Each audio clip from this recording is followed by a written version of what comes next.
What's up? Hello, everybody. Welcome to the best thing you watched this week. Chris is alive and he's there. Hi, Chris. Hey, how are you? I am kind of alive, yes. Yeah. I'm happy that it's much cooler today, although it's quite sweaty here in the UK. We were up there with 30 degrees. Now we're on 22 with mild skies. I'm looking that way because I've literally can see my sliding door and it's grey and cloudy and overcast. What's the temperature where you are, Chris? Actually, right at the moment, because it's only 8 a.m., it's just a little bit higher than you. We're at 23. 73 for all of us in the United States who do not understand Celsius. But it's going to get up to, let me see. It's updated. It's only going to get to 100 today. I don't know what that means in Celsius. You're going to have to figure that out. But it's hot. Damn hot. No. I don't know, snake's ass on wagon rut.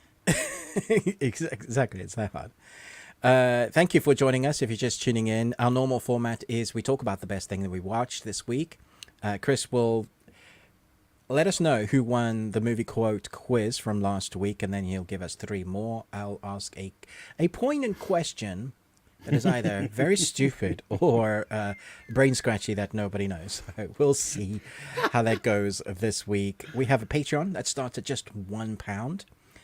Literally 2 minutes ago, when we were recording this as we are live, dropped a new Patreon video, which is the sequel to Top 5 Beards. It is the Top 5 Glasses. I started editing with all the clips and I was like, nah, this is going to take too long. So it's just literally the video. And if you want to know who some of those names are, if you don't know who our Top 5 Glasses characters are, I'm sure you can look along. But it's a good, long, lengthy one. I think we talked about 40 minutes on that subject. Top 5 right. glasses in TV and films, and we ranked them. And that was from somebody's suggestion, right? Yes, it was in the comments. Nice. I have suggested in the comments, well, what's next? Where do we go from here? We'll have to see what the comments say. Okay. Okay. But let's say hello to everybody in the comments. Okay, let's do that. Let me make sure I hit the time code because I suck at that, you know. Okay. Badger, hello. Hello, Moto. I have a Motorola, so mine says that. That's funny. You have a Motorola? Motorola, yeah, phone, yeah. Oh, I didn't think they made those anymore. It's a company. No, I just thought Motorola were like old. I only know the Motorola's that like do the flip phones. Yeah, they came back with the Razor. But, really? I mean, it's not exactly like that, but it flips. I saw some crazy Samsung phone on an advertisement last night where it's like a normal phone, but then I don't know, yeah, and then you flip it open, and so it's double your phone, and so it's like a tablet. But then when you close it, one of the sides is a screen again. Weird. Yeah, I don't know how good it is. I don't know, whatever. It'll probably break or whatever, but it's just kind of cool. Chris Retzlaff. If you feel it, chase it. Oh, that's gonna make Ruben so happy. But Badger, unfortunately, it ran away. Funny. Oh, crochet a while and listen. Good morning. Hello. Welcome. Hello, Governor. Gub. All right, Badger's got the has their munchies, so bring on the movie talk. Yes. I wish I had the munchies. Chris Retzlaff just has the munchies. Hey, that's okay. Partake, enjoy. It's the weekend. Everything is fine. 10 minutes and it's going to be 4:20. Wait, what? In 10 minutes' time, it's going to be 4:20 for me. Oh, okay. It won't be here. That's No, it's really. Did early, you know baby. next year, though, 420 in the U.S. at least, I don't know if everybody celebrates Easter worldwide the same time or whatever, but in the U.S., Easter is going to be on 420. So you are hitting on that day, you are hitting Christians, people who chase after rabbits and chocolate. You're going to hit up people who enjoy weed and those that celebrate Hitler's birthday. So congratulations to everybody. Who celebrates Hitler? Oh wait, never mind. Forget that. Yeah, question. don't answer that. Yeah, lots of bad, stupid people. Yeah. So there you go. Okay, Badger's doing the conversions for us. Thank you. Thank you, Badger.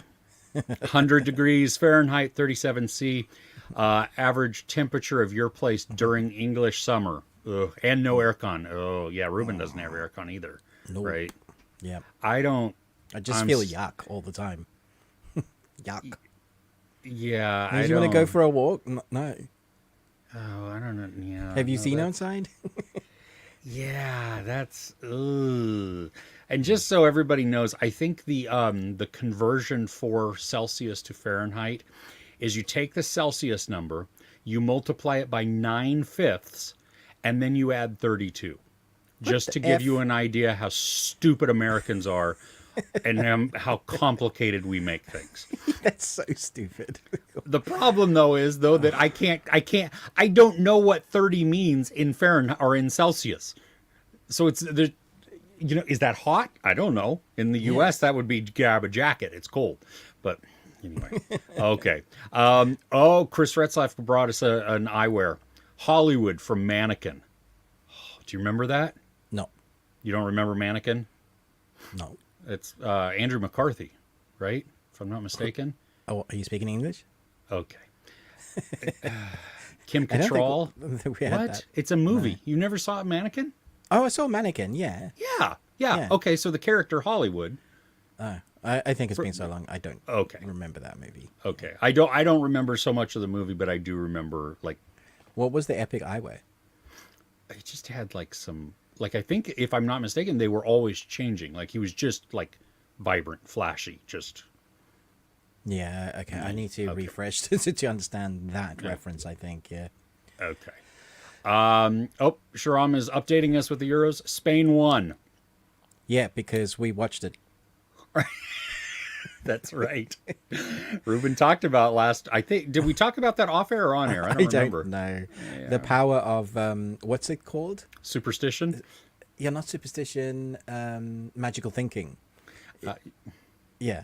Yeah. So it's magical thinking because, if I do this, therefore that will happen. I have so much power that if we watch, they will lose.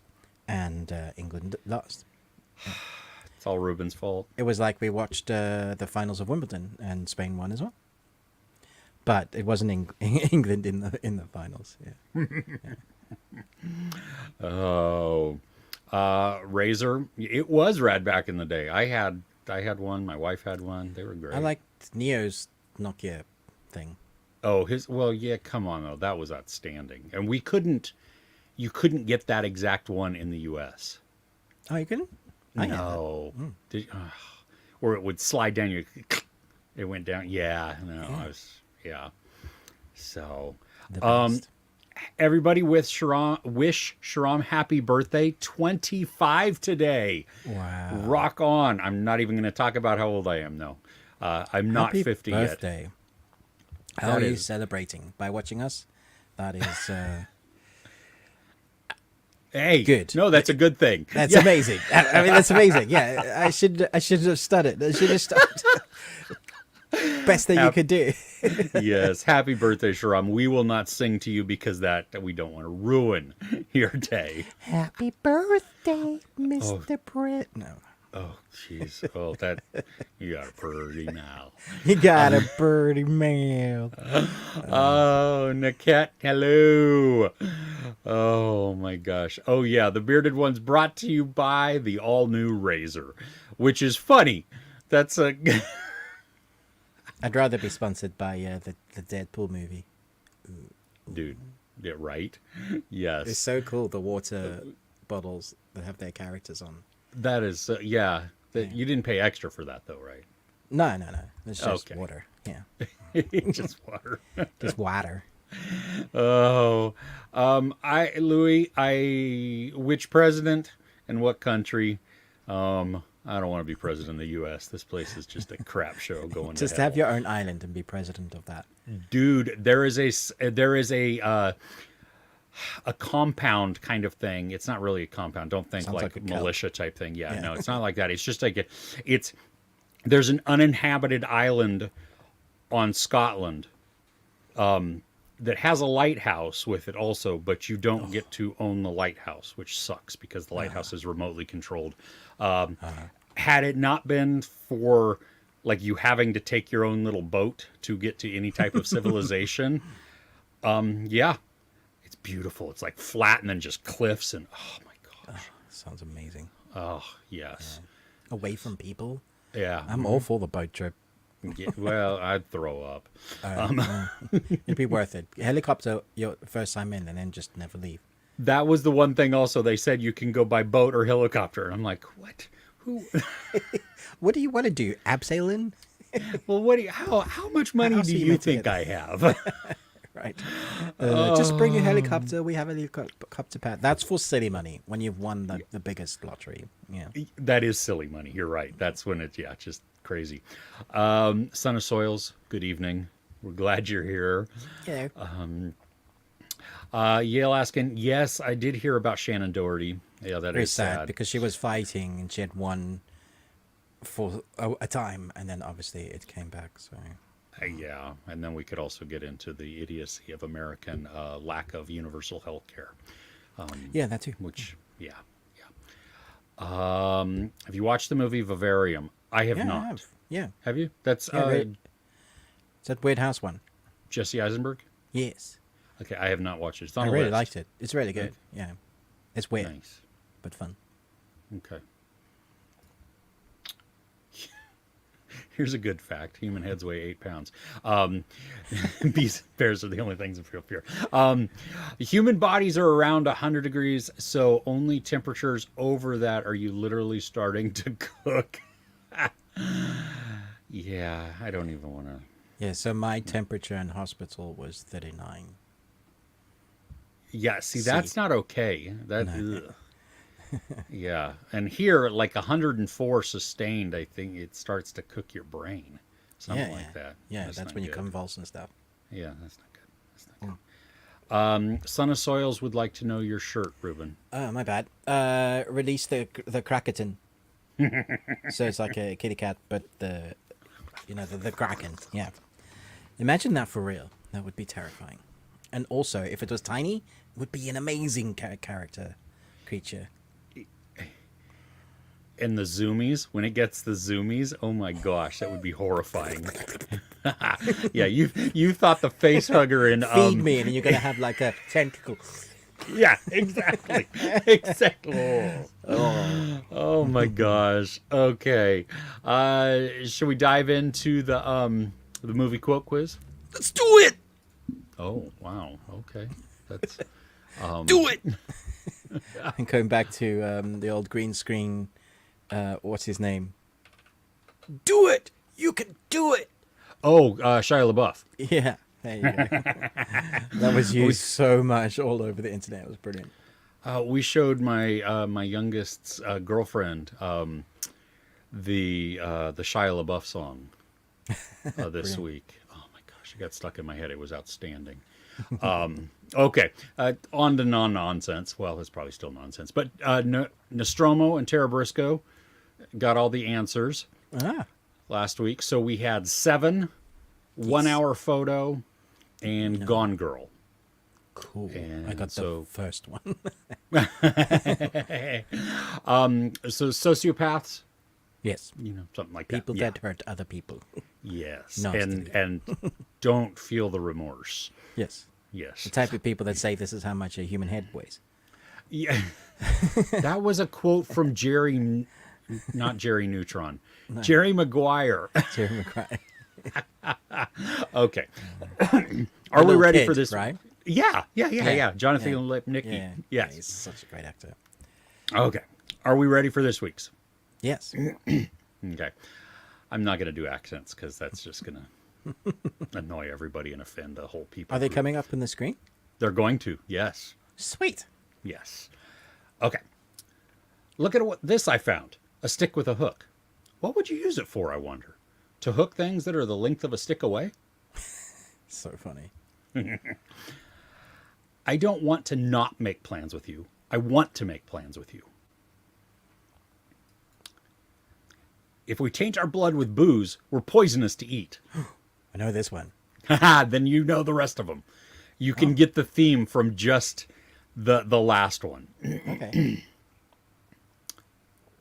That's great. Yes. Awesome. Okay, so let us know in the comments. There is a theme to it. If you know one of the answers, run with that obvious theme, and that will lead you at least towards the genre or the idea behind the other two. Okay. Okay. So if you know the answers, spoil it for everybody in the comments. I'm just kidding. Don't do that. Oh, okay. You ready for your question? Yeah. Okay. I think so. Okay. Apparently not. Yeah, I'm just not going to breathe now suddenly. Nice. Okay. Good timing there. If you could swap yourself with any person in the world, who would you swap yourself with?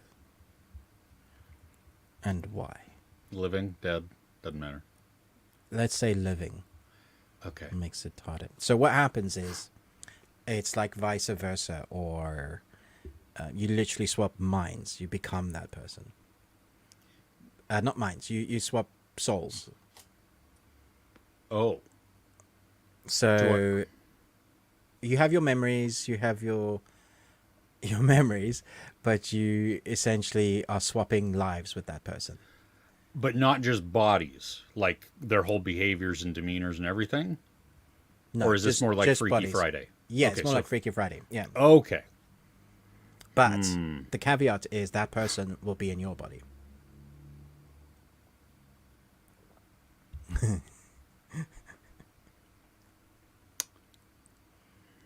Shoot. See, that makes it a little more difficult. It makes it really difficult. Because on one hand, you could become a millionaire. Do you want to be an actor? Because you don't know how to act. I don't want to be an actor, no. No. No. Do you See, want to be a millionaire? Yes. But that person then will be in your body with your family. Until I just have the money to take that person out Yeah. and then convince my family by things that only I would know that it's me. Yeah. And But your wife didn't marry you for whoever you are. She married you. yeah, that's true. That's but I mean, if I had $12 billion, then we can buy our own island. Reconstructive surgery as well. Make yourself look like you again, perhaps. I want to say there are some movies like this. Face off, maybe. Yeah. Well, and with that amount of money, I could buy the technology or find a doctor who knows how to make it. You know what I mean? And just invest that money in. Yeah. Yeah, just get it right, dude.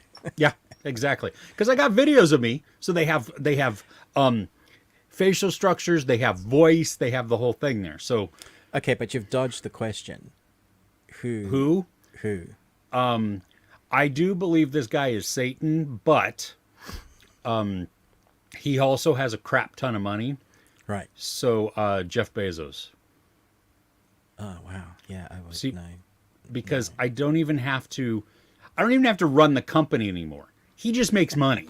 Right. See, so I don't even have to know how it works or what to do. Just be like, whatever. And you pay people that are way smarter than you to do that. Okay, sweet. That's what you do. And then I just collect the money, and now I can invest in the technology to get my face back. Right. Okay. And lengthen my body because I think he's a short man. Okay. Which is not a bad thing, but for me, I'm not short. So, how about you?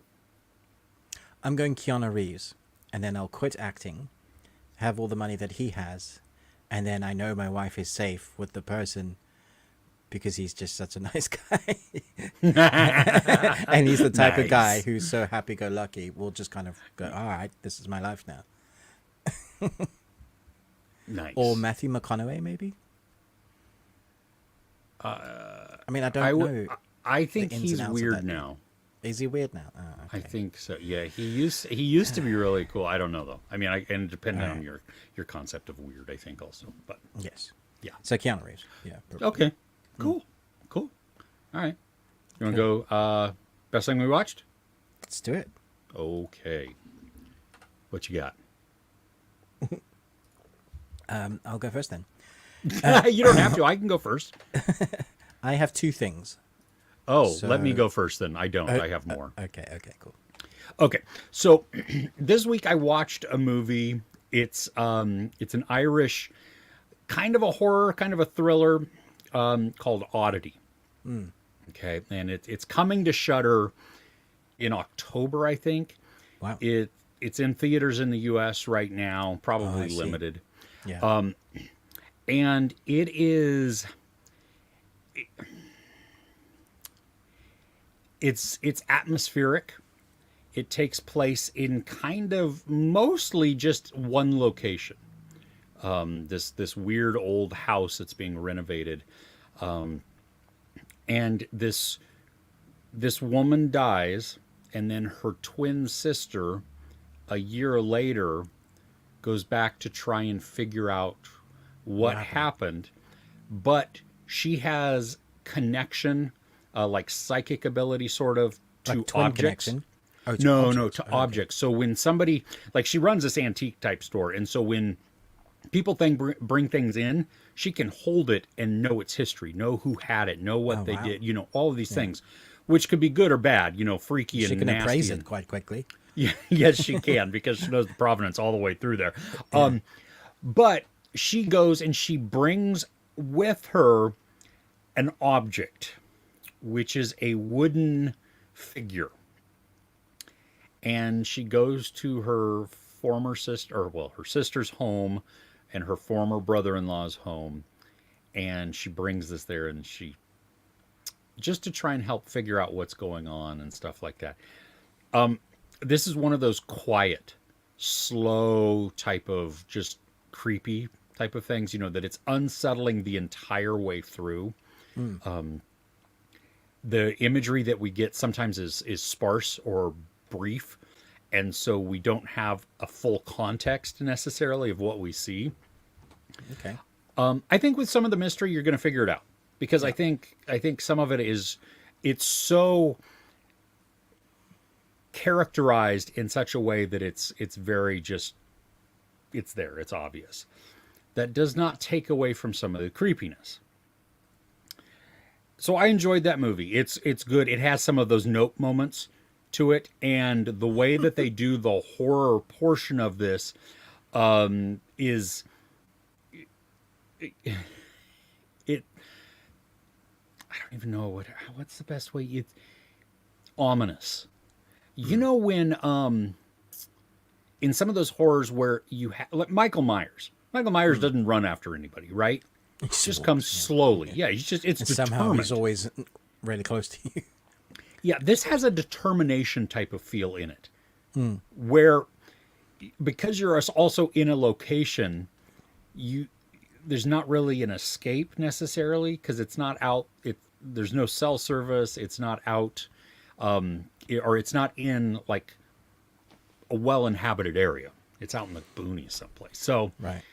So there's that. So it's good, but it led me to, there's some visuals in this movie that my oldest kid was, when we were watching this, hey, that's in this movie called Caveat.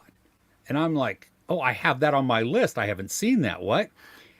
So it's by the same director. Oh, wow. And Caveat is on Shudder right now. Yeah. So I watched that also because I wanted to see, I was like, oh, okay. For me, I feel a lot of parallels within the story that it's not the same story, but in spirit, like maybe he just likes to tackle that theme a lot. Yeah. Well, and he uses there's somebody that has some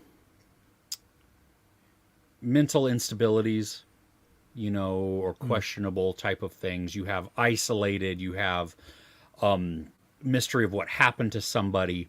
So this one is a guy pays somebody to go to his brother's home that is out on this isolated island. Like you have to take the boat to get to it. Not off Scotland, but you have to take the boat to get there. And This you were like, home- "Ooh, let's do that." yeah. Well, the home is decrepit. I mean, it is Okay. just run down. Not one But yet. no. But the reason the guy is going there is because the man's niece is on there, and she's like grieving the loss of her parents. Right. But she's got some mental instabilities also, and she does some weird things as kind of like a shutdown to cope, which is not. It's unsettling. It's just kind of like, well, that's just kind of weird. So you immediately don't trust her. No, it's not so much that. It's just, I mean, even from the opening scene when we meet her, I mean, no joke, the opening scene, you're like, that's not okay. But she's not doing the move. She's doing something else, and you're like, Okay. So you recommend both? I recommend both of them. And I would watch Caveat and then Oddity. I watched Right. Oddity and then Caveat. It doesn't really matter because while some of the items within Caveat show up in Oddity, it doesn't harm the storytelling. Okay. You know but what I mean? Like, you Caveat's don't- available now, so people go yeah. watch that. Yeah, and you could watch Oddity probably in the theater because it's starting to get some buzz. It's like one of those word of mouth type thing. But there are some visuals in Caveat where that they do some great camera work because like the camera will shift to a character and then shift to another visual and then shift to a character who's now freaking out and then shift to another area, and it's the exact same thing we just saw. Nothing's changed, you know. And it goes back and forth, and you just like, that's got to go. So anyway, both of these are they're both like 90 minutes. Oh, okay. So really So- quick, kind of. Quick, Watch. efficient. Yeah. Sounds Yeah. great. It is. It's unsettling. Yeah. And so if you like that creepy type of vibe, something that's just going to stick with you a little bit, not haunt you overnight or for days, but just Not hereditary. yeah, but you're just like, I don't think I like this. I don't feel right. Yeah, exactly. Mr. Stark.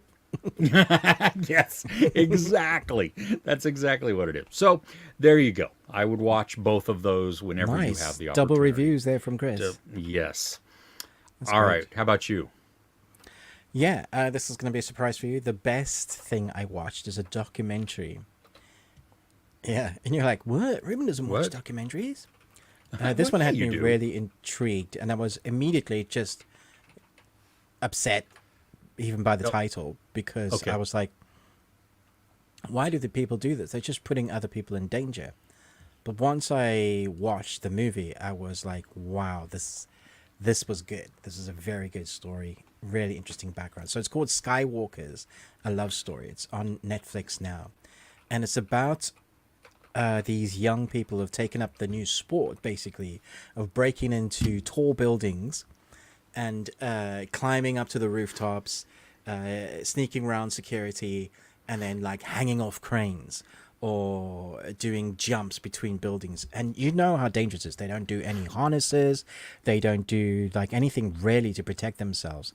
In fact, we follow a couple, two of the, let's say, a daring couple travels worldwide to climb the 118-story megatall skyscraper Merdeka in Kuala Lumpur, Malaysia, attempting a bold aerobatic stunt on the spire to salvage both their careers. So what happened is that like they're from Russia and Ukraine, and they both had individual careers where Okay. they like the young woman who started doing this, she was raised in a circus family of acrobats and stuff, very Okay. into the kind of extreme stuff, and the circus kind of went away.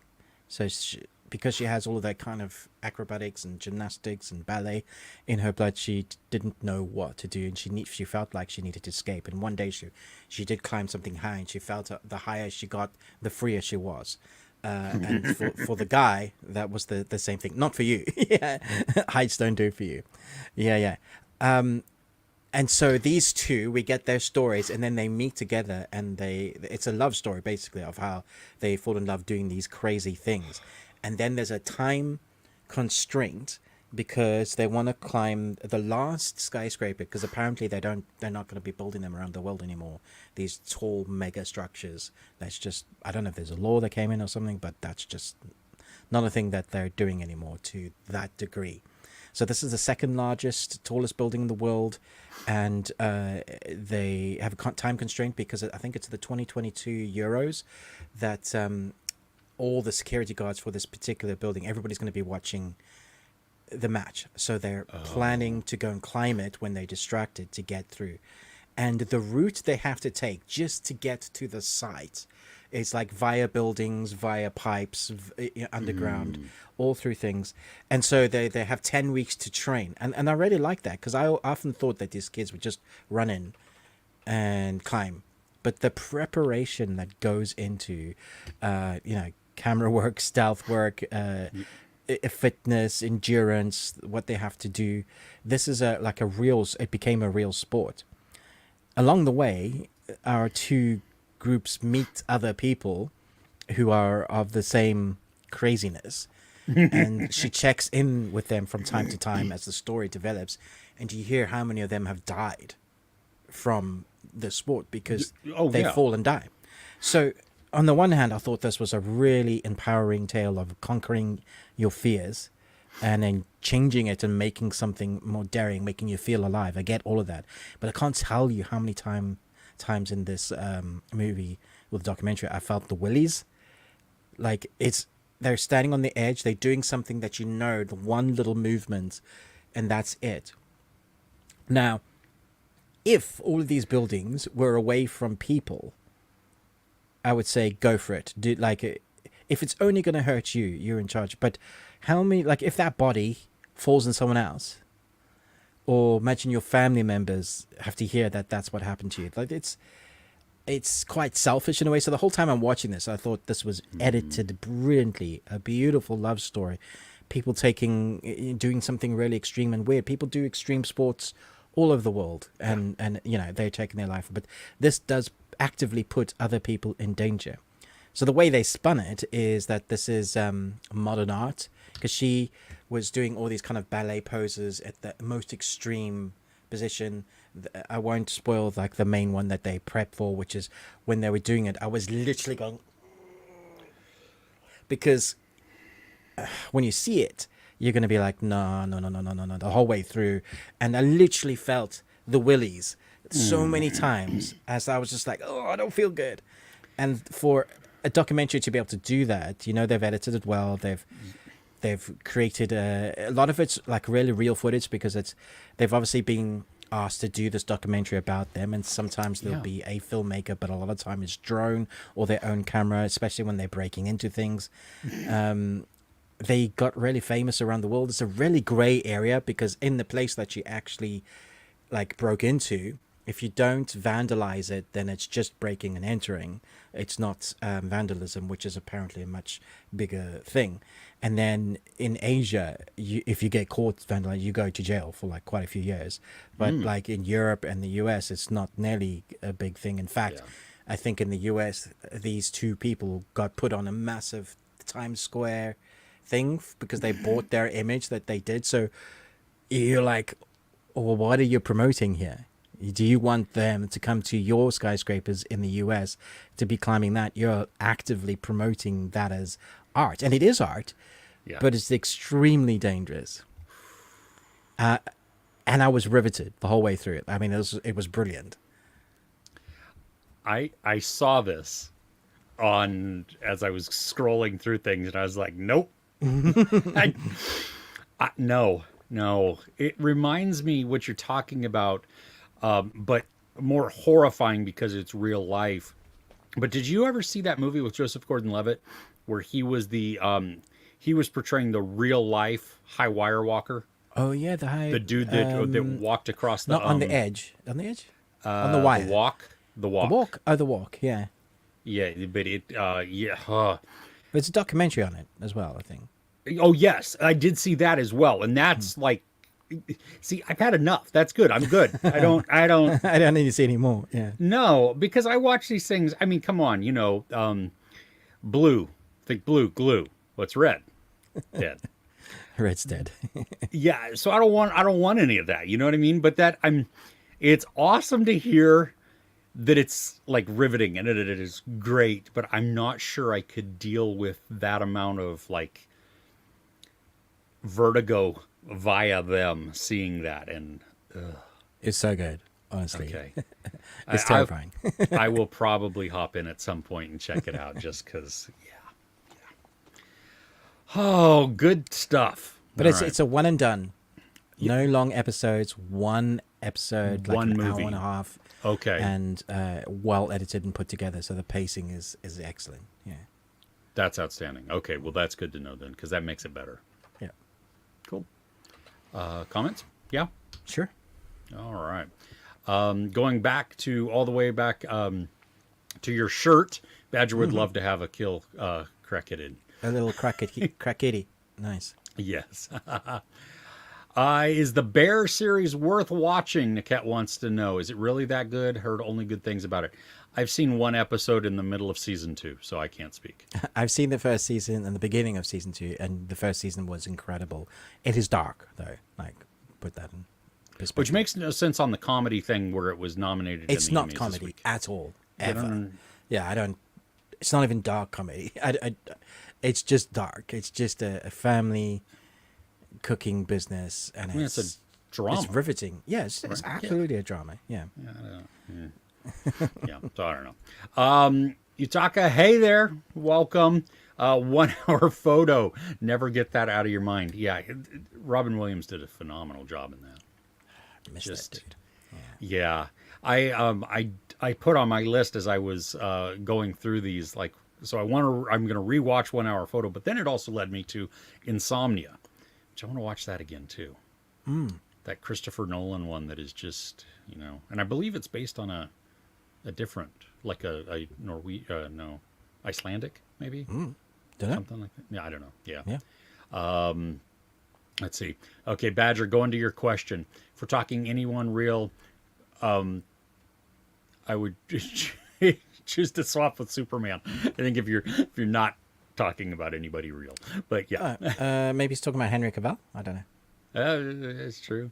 Well, and what's his name? David Cornsweet is Chris Retzlaff in one of my comments was saying the dude is everywhere because he is. He's been like in everything. He's the new Superman coming up, but he was in right. Twisters. He was in Lady in the Lake on Apple. Which character was he in Twisters?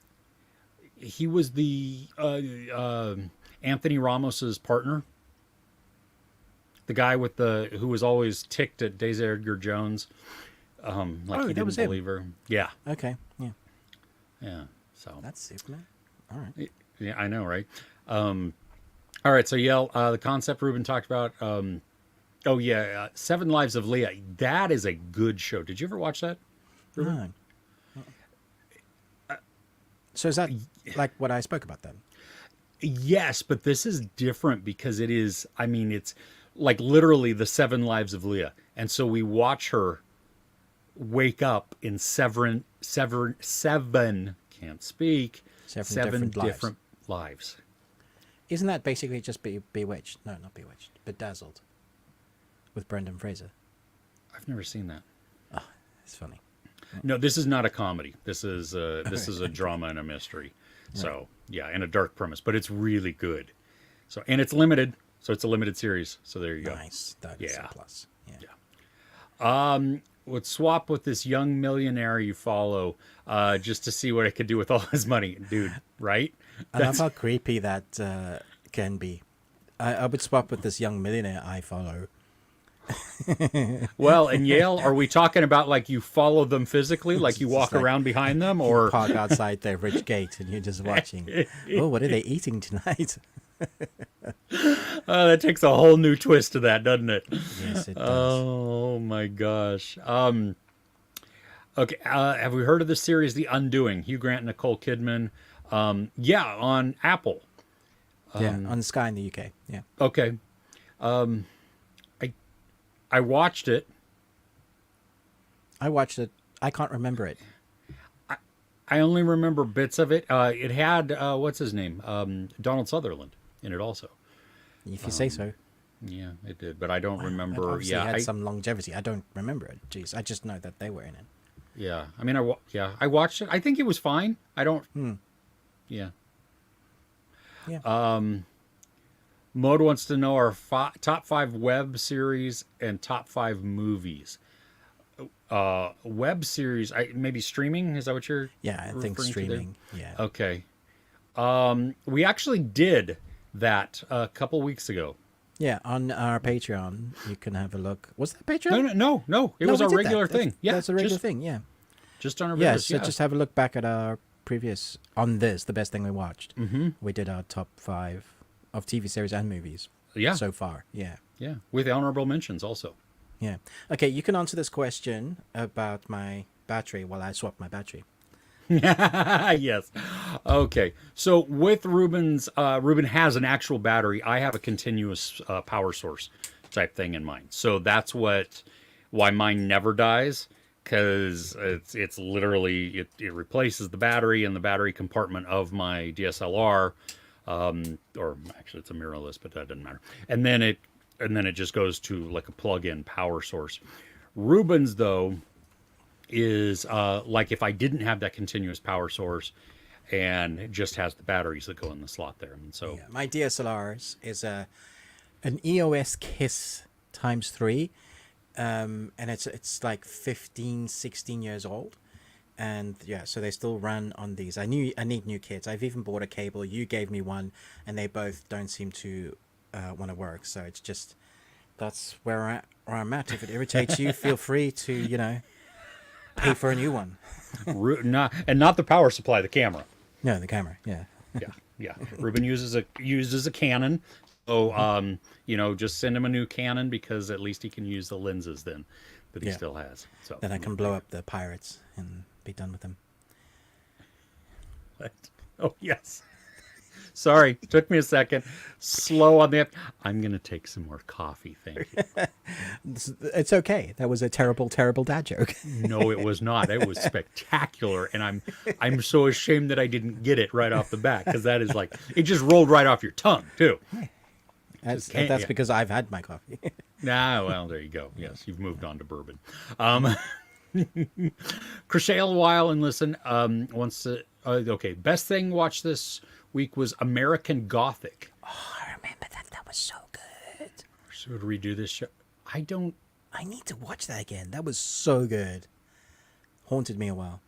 That was creepy as heck, man. Okay. Along the lines of Supernatural. No, older than that, but Supernatural. Oh, American Horror Story. Yeah, it has that sort of vibe. I'm thinking weirder. What is? Like the Steven Spielberg, Robert Zemeckis. Oh, Twin Peaks. Yes. Okay. It's a little bit Twin Peaks / Supernatural. Okay. Gothic sort of stuff. Yeah, it's really good. Really, really good. Okay. I've never seen it. I don't know. Because it's 95, I wonder how well it's aged. Crochet Law said it was. It still is. Still good. Holds up. So I don't know. I mean, that's cool. Yeah. Surprising too, but yeah. X-Files holds up, so that's not. I mean, it's not that. Some of it does. It's quite slow. We learned to edit differently since then. This is true, but some of the one-offs are so spectacular. I mean, even if you don't care about the writing, was just great, wasn't it? Yeah. Oh yeah. Like particular episodes that you remember that stick out, that haunt you because they were scary as heck, and somehow shouldn't be allowed for youngsters watching. Yeah. Son of Soil's best movie TV series watched this week was Moss, from 2010, and Uzukawamura Incident, 2022. I don't know if I've seen it. I know I have not seen it, but sorry, I'm looking it up right now. Series. Oh.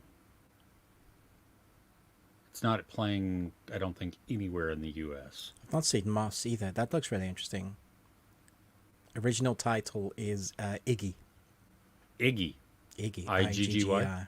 I-G-G-I. Yeah. Let's see. Directed by Kang Woo-suk. And it's got Jung Ji-woo, which I recognize as the writer. Yeah, it looks good. I'm going to put that on my list. Thank you for the recommendation. Nice. Okay. Yale in Seven Lives of Leah. So, there is time travel. Yeah, she does. She swaps. Yeah, she goes. Yeah. So Like it's Quantum Leap. Leaping into another body each time. yes. Yes. In that instant. Yes. That. Yeah. Okay. It's different though. I don't know. I don't know. It's I don't want to different. spoil it in case you watch it. I really enjoyed it. I thought it was great. Okay. Yeah. Have I seen the movie News of the World? Have we seen the movie News of the World? Is that Tom Hanks? I don't know. Yeah. It is. Yeah, I've seen that. It is good. Okay. There you go. It's on Netflix. Yeah. Maybe not. It was I mean, on Netflix. It's Tom Hanks. Like, even if it's like a terrible movie, guaranteed he's going to be worth watching in it. Yeah. Yeah. Yeah. Okay, Yale's backtracked a little bit here. Clarifying. Don't follow him literally. Sure. Yeah. He lives in New York. Yeah. It would have probably stalked him though if you were in New York City. and then I mean follow him online. Online, yes. Yeah. Sure, that's okay. To find out his address. This is a safe place, okay? We're okay. We're only live on YouTube. Yeah, nobody's watching. It's all good. Yeah. There's no recording of this or anything else that will be posted to the internet forever.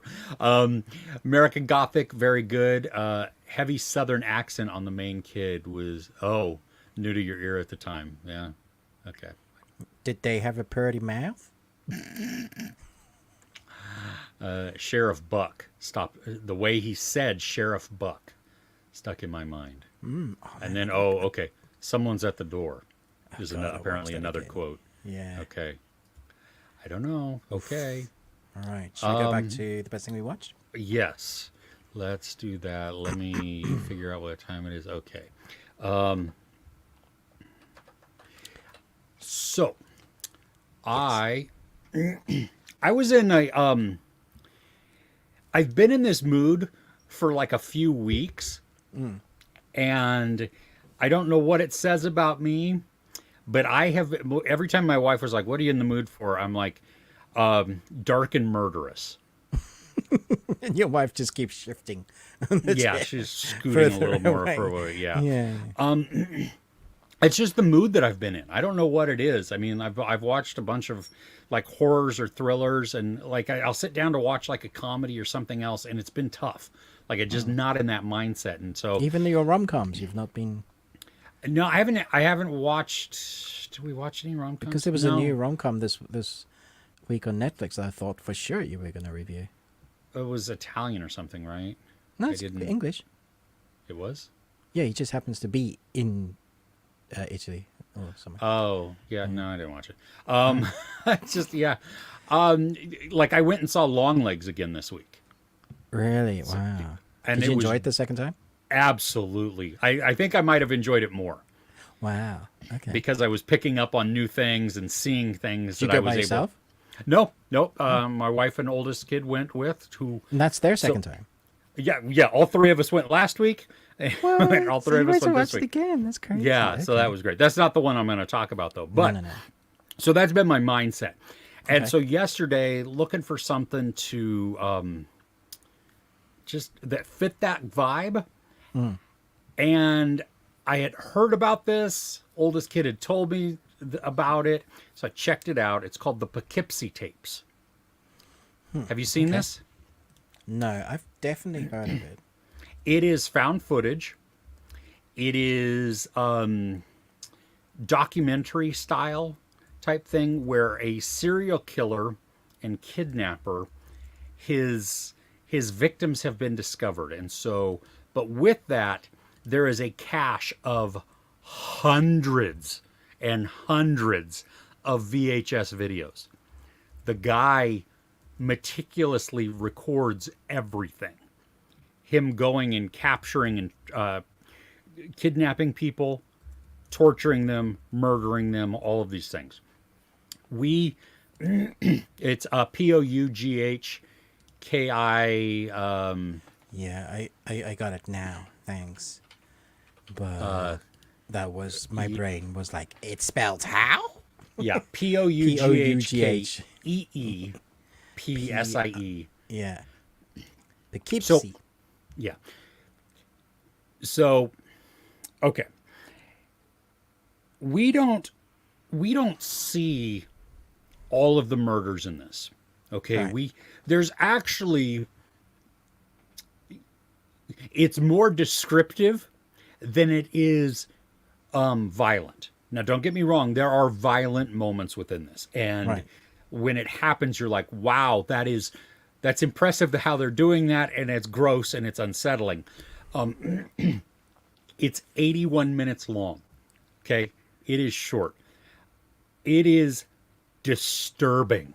It's not necessarily freaky. It's kind of that that thrillerish suspense type of thing as you're being told this story of what happens. It follows basically one girl who was kidnapped and talking with her mom and different things like that. But then all the way through, hearing from investigators, from FBI filers, cops, the whole thing. The biggest complaint I would have in this is that I wish they would have made the FBI agents, everybody that they interview, not ever stutter or break their. I watch a lot of true crime documentaries with my wife. We love those. We enjoy those. And when they're talking with people, yeah, when they're talking with people, people are not speaking like on a script. They're kind of thinking sometimes. So there's a little stutter here, or they'll repeat a word or two in that. You know what I mean? Just to make it sound more natural. Yeah. Well, in that instance, it is natural in the documentary. In this, I wish they would have done that. But yeah. My wife. Hey. There. It definitely fit my dark and murderous vibe. Yes, it was disturbing because it's the idea of what has transpired, that it is just it's gruesome, and we get to see them excavate things. And I think probably the cherry on the top, kind of like with Blair Witch. You know what I mean? Like, you go through the whole thing of Blair Witch, and then the comes at the very end. That is what this concludes with. And so I got a question for you, Chris. Yeah. Did you watch until the end of the credits?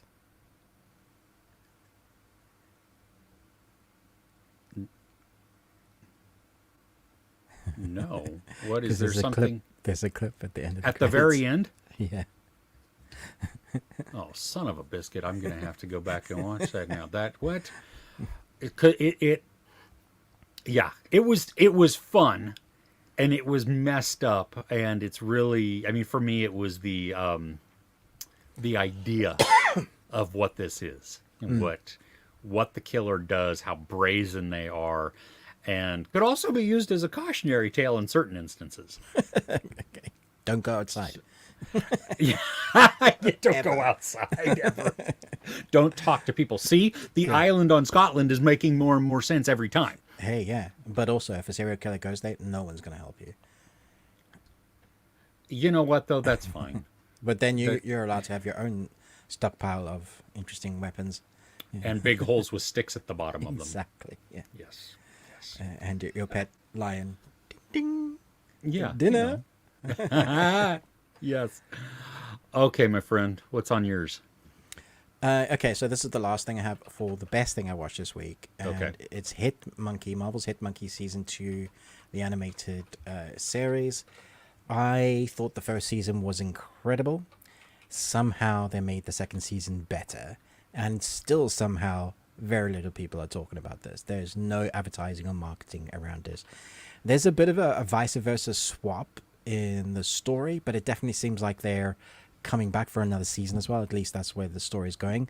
And there's a Okay. big arc that they complete, and then they set themselves up for a new one.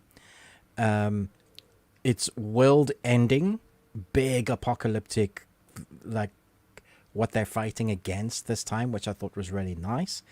But it's also all on about family and what family is and how you make family. So our main character, or one of our two main, our ghost character, has a daughter that's alive that plays a big part of the story, of him trying to figure out a way to, because he's like one of the best assassins ever, but he was never around for his daughter, and so he wants to try and fix that. And then Hitmonkey is tired of killing, and he finds a group of assassins that are also tired of killing, and they want to collect these weapons that bad guys are using. Like, we're talking weapons that are like imbued with some sort of weird magic that have altered the course of history throughout time, and they need to be stopped because whenever somebody uses them. So that's the plot. And there's bad guys trying to go after those weapons, and Hitmonkey and whatever friends he's making are trying to stop that. And so you have a pool of double families. One, we have the ghost feeling a little bit awkward because he's only got one friend in the world. He's sort of attached to Hitmonkey, and the only reason why he's on Earth, or is able to be on Earth, is part of the main plot, and so he definitely needs to be around Hitmonkey and make sure that Hitmonkey is still killing and taking out bad guys. There's no reason for that big part. And Hitmonkey, or just Monkey, is so good at what he does. He comes up against crazy odds, but is also very grounded. Like, he will get hurt, he will, get shot, he will bleed. Sometimes you're just like, oh yeah, you're never surviving this. And now Ghost becomes very much like Ghost in the movie. When he learns to push things with like the penny, so he starts having like a ghost-like powers. That comes alive very well. So we have ultra violence. I don't think I've seen so many people sliced in two like that way before. Nice. It's very, very, very cool violence, but then very much grounded in family. And then we have a massive apocalyptic battle in the last two episodes. Lots of assassins fighting weird ass things, and very, very, very cool. And I just want more. I binge watched it like that. There was like 22 minutes an episode, and I was like, give me more now. Did they drop all the episodes at They're once? all at once. It's all out on Hulu. If you're in the UK, you'll have to go and find it on streaming service somewhere. Like, It's VPN. so bizarre to me that it's not on Disney Plus. Yeah, it's weird. I mean, even there, because your Hulu and Disney Plus are typically Normally they're the same. Yeah. Apparently, animation has a different rules or something. I don't know. But yeah, it's nicely connected to the Marvel world as well. There's mentions of other characters and things, and so it's just it's in there. He's just kind of his own thing. Yeah. Okay. Cool. Well, I'm glad that it was good. I remember you really enjoying the first season. Yeah. Yeah, And I was just yeah. like, I was worried because like, how on earth are they going to? How do you go from somewhere when you hit gold? That's your level. Like, how do you go up? And I was like, they managed it. Holy crap! Nice. Nice. Family. It's greater than apocalypse. Family.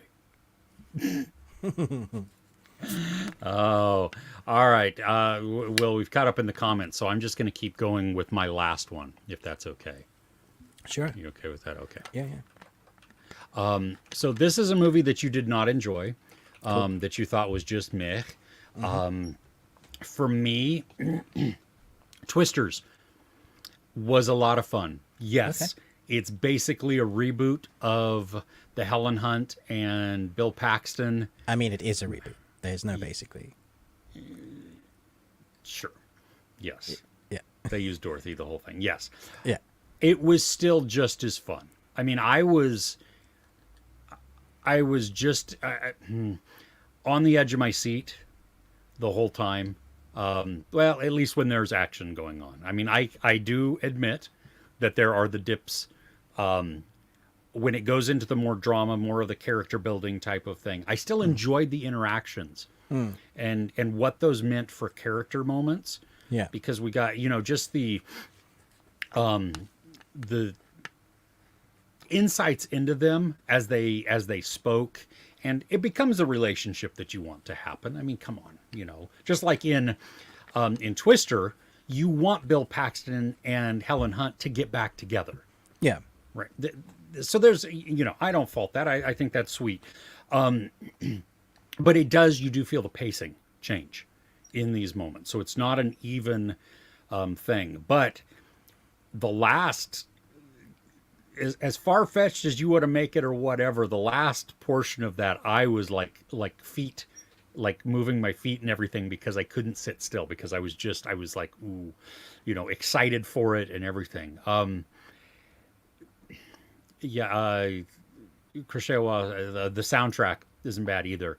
Yeah, I think it's if you like if you like some country and some rock, it's got some really good things in there. It fits really well. I did see a tweet from Glenn Powell that he had met and worked with Bill Paxton at one point on something, and so that's kind of cool that it was kind of personal for him. I think here's the thing. Because we watched Twister a while ago, and we know that we watched it recently. Yeah, just what did I say? A while ago. Oh, okay. Sorry, recently. That's what I meant. I just like a couple of weeks ago, right? Okay. Yeah. Thank you though for clarifying what my mouth said, because that's it holds up still today. Like it is just as great. The characters are just as awesome. The acting, the special effects, even. I mean, they're a little wonky. It was a little wonky in places, but yeah. But that's okay. I don't mind that. So, does Twisters need to exist? Nope, doesn't need to at all. But I had a ton of fun with this one.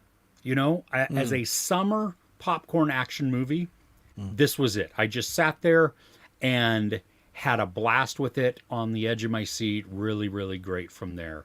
Could I just have sat down and then re-released Twister in the theater? That would have just been as much fun too. But I liked seeing Daisy Edgar Jones. And I like her a lot. I think the whole cast was good. Yeah, they weren't bad, but the whole time I was comparing it to. Oh, I was like, this is that character, and that character in the original was better. Like, I like the craziness from that character that they had, and this one is sort of crazy, but like you could literally play cards for cards. So you have the psychiatrist who's like, he did not marry you for your penis. We got cows, and then I guess the English journalist would be the same. Would be that character. So you literally, it's a carbon copy, even from the instigating moment at the beginning of where you have the violence and you lose people, and that's the moment. Although I have to say, this intro was excellent. Like I thought it was tense. There were more stakes almost for what was going on in this intro, and I felt like I was really excited to see what they were going to do with it. It's like, if this is how they start, this could be really, really good. I think my biggest disappointment, and Kirsten's too, was it would have been so easy for them to make this a sequel. Few lines of dialogue. The mother could have been the daughter of Helen Hunt. It would have been beautifully, because they did connect it by having the exact same font of Dorothy, the same design. They've even said, okay, look, these are the umbrella things that go and fly. So now the next thing is we're going to try and do something else without doing spoilers with the tornadoes. So it's the next thing, and it's a generation. And then you would have felt like it's a new team and they're doing a sort of copy, but so that connection would have been there and justified the reason for this film to exist. However, they've gone and done and said, no, we don't care about that original. We're taking the best bit that kind of worked, and we're copying everything. And I was like, yes, and it's fine, and I am rooting for them, and the actor's good, and Daisy's great, and the score is okay, but still love the original score from Twisters, having Twister. So yeah, on one hand, I was like, yeah, it's a good film, but Twisters is so much better. That Yes, if I compare them, yes, I think Twister holds up more. I did like, though, you know what I did like is the the the what is it? The motivations for Glenn Powell's team to do certain things because it allows them to do something else. yeah. That I mean, because there was, yeah. So there is some difference. So there's a nice, you want her to be on the other team sort of thing, and the reason Yeah. for that. Yeah, I liked that it changed the perception of him and his team too. That's true. Yeah. You know what I mean? Because we see one thing, and then we're able to see something else, Yeah. and then we can decide, oh, well, okay. I do like him as well. Because we saw him in the rom-com recently, which was excellent with the cowboy dude. Yeah, Glenn Powell and Anyone But You Yes, with Sydney Sweeney. Yeah. and he was so funny in that with Sweeney. The naked scene was hilarious. It was hard not to believe their chemistry in that. Yeah, I mean, exactly. Yeah, like they really pulled it off, which was like, it made me think, are they really a couple in real life, and they're just using that same energy? Apparently yeah. not. I was, and I think he pulled off the chemistry here with another protagonist. Like, I just think, okay, so he is good. He can do that. Yes. In Twisters, yeah. Yes. Sorry, I'm bouncing around because I'm trying not No. to do spoilers. Yeah. No, I understand. Yeah, no, and that's good. So there you go. Split on that. Twister is still a phenomenal movie. Still holds up. So I mean, you're gonna enjoy it. It's a popcorn movie. If you haven't seen the original Twister for a while, I would say don't go and watch this, and then just keep that one in your memory, because, like, for me, the original Twister holds like a special place in my heart. So even going into this one, I was already. We probably shouldn't have watched the original so soon. Just gone, yeah, it was great, and then go, yeah, that was cool. Yeah, I was hoping that they were going to do more with the Twisters themselves, be more creative. We were talking about the things they could have done, because I've seen another tornado movie. I think it was Into Something, and they did amazing fire tornado, and was like realistic as to why that was happening. We were talking about having a tornado going over a industrial complex that is for what do you call it? The ice. nitrogen, liquid nitrogen. Yeah. So and for some reason all the tanks explode, and then you get ice, and it forms in these massive icicles and comes down as beams. Like, there are so many creative ways that you could have gone and had fun with this. I was expecting them to do more because it was very much F1, F2, F3, F4. What if you get an F5 sort of thing? Sure. I was like, yeah, but in the first one we had twin water ones, and cows flying around. Where's my damn cow? I want 2 cows this time. Like, Well, see, I think they killed chickens, right? yeah. I think, though, I was more surprised at the number of people that we saw. That's true. There were a few more bodies that flew. Yeah. Yeah, they were practicing for Superman. They were trying to show David Cornsweet, hey, look, this is how you do it. Oh, did General? General's appear? here. Yeah. Hello, General. I'm at ease. There we go. Those About to Die show. Salute you. Those About to Die is the new TV series on Prime Video that's set in Roman times. Looks like it has a fairly big budget. We saw a trailer for it in the cinema, actually.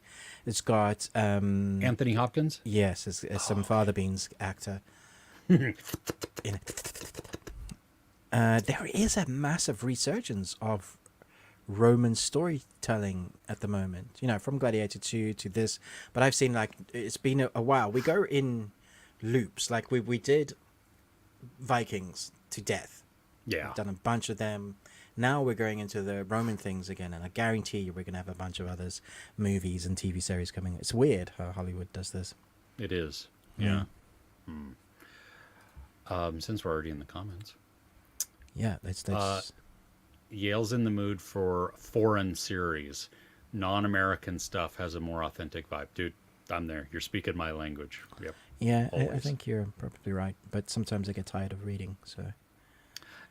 Sure. Yeah, sure. Went to Longlegs for the second time. Loved it even more. Yeah, the T-Rex soundtrack is outstanding in the song in there. I was so confused with that. Love the T-Rex thing. Is this the same movie?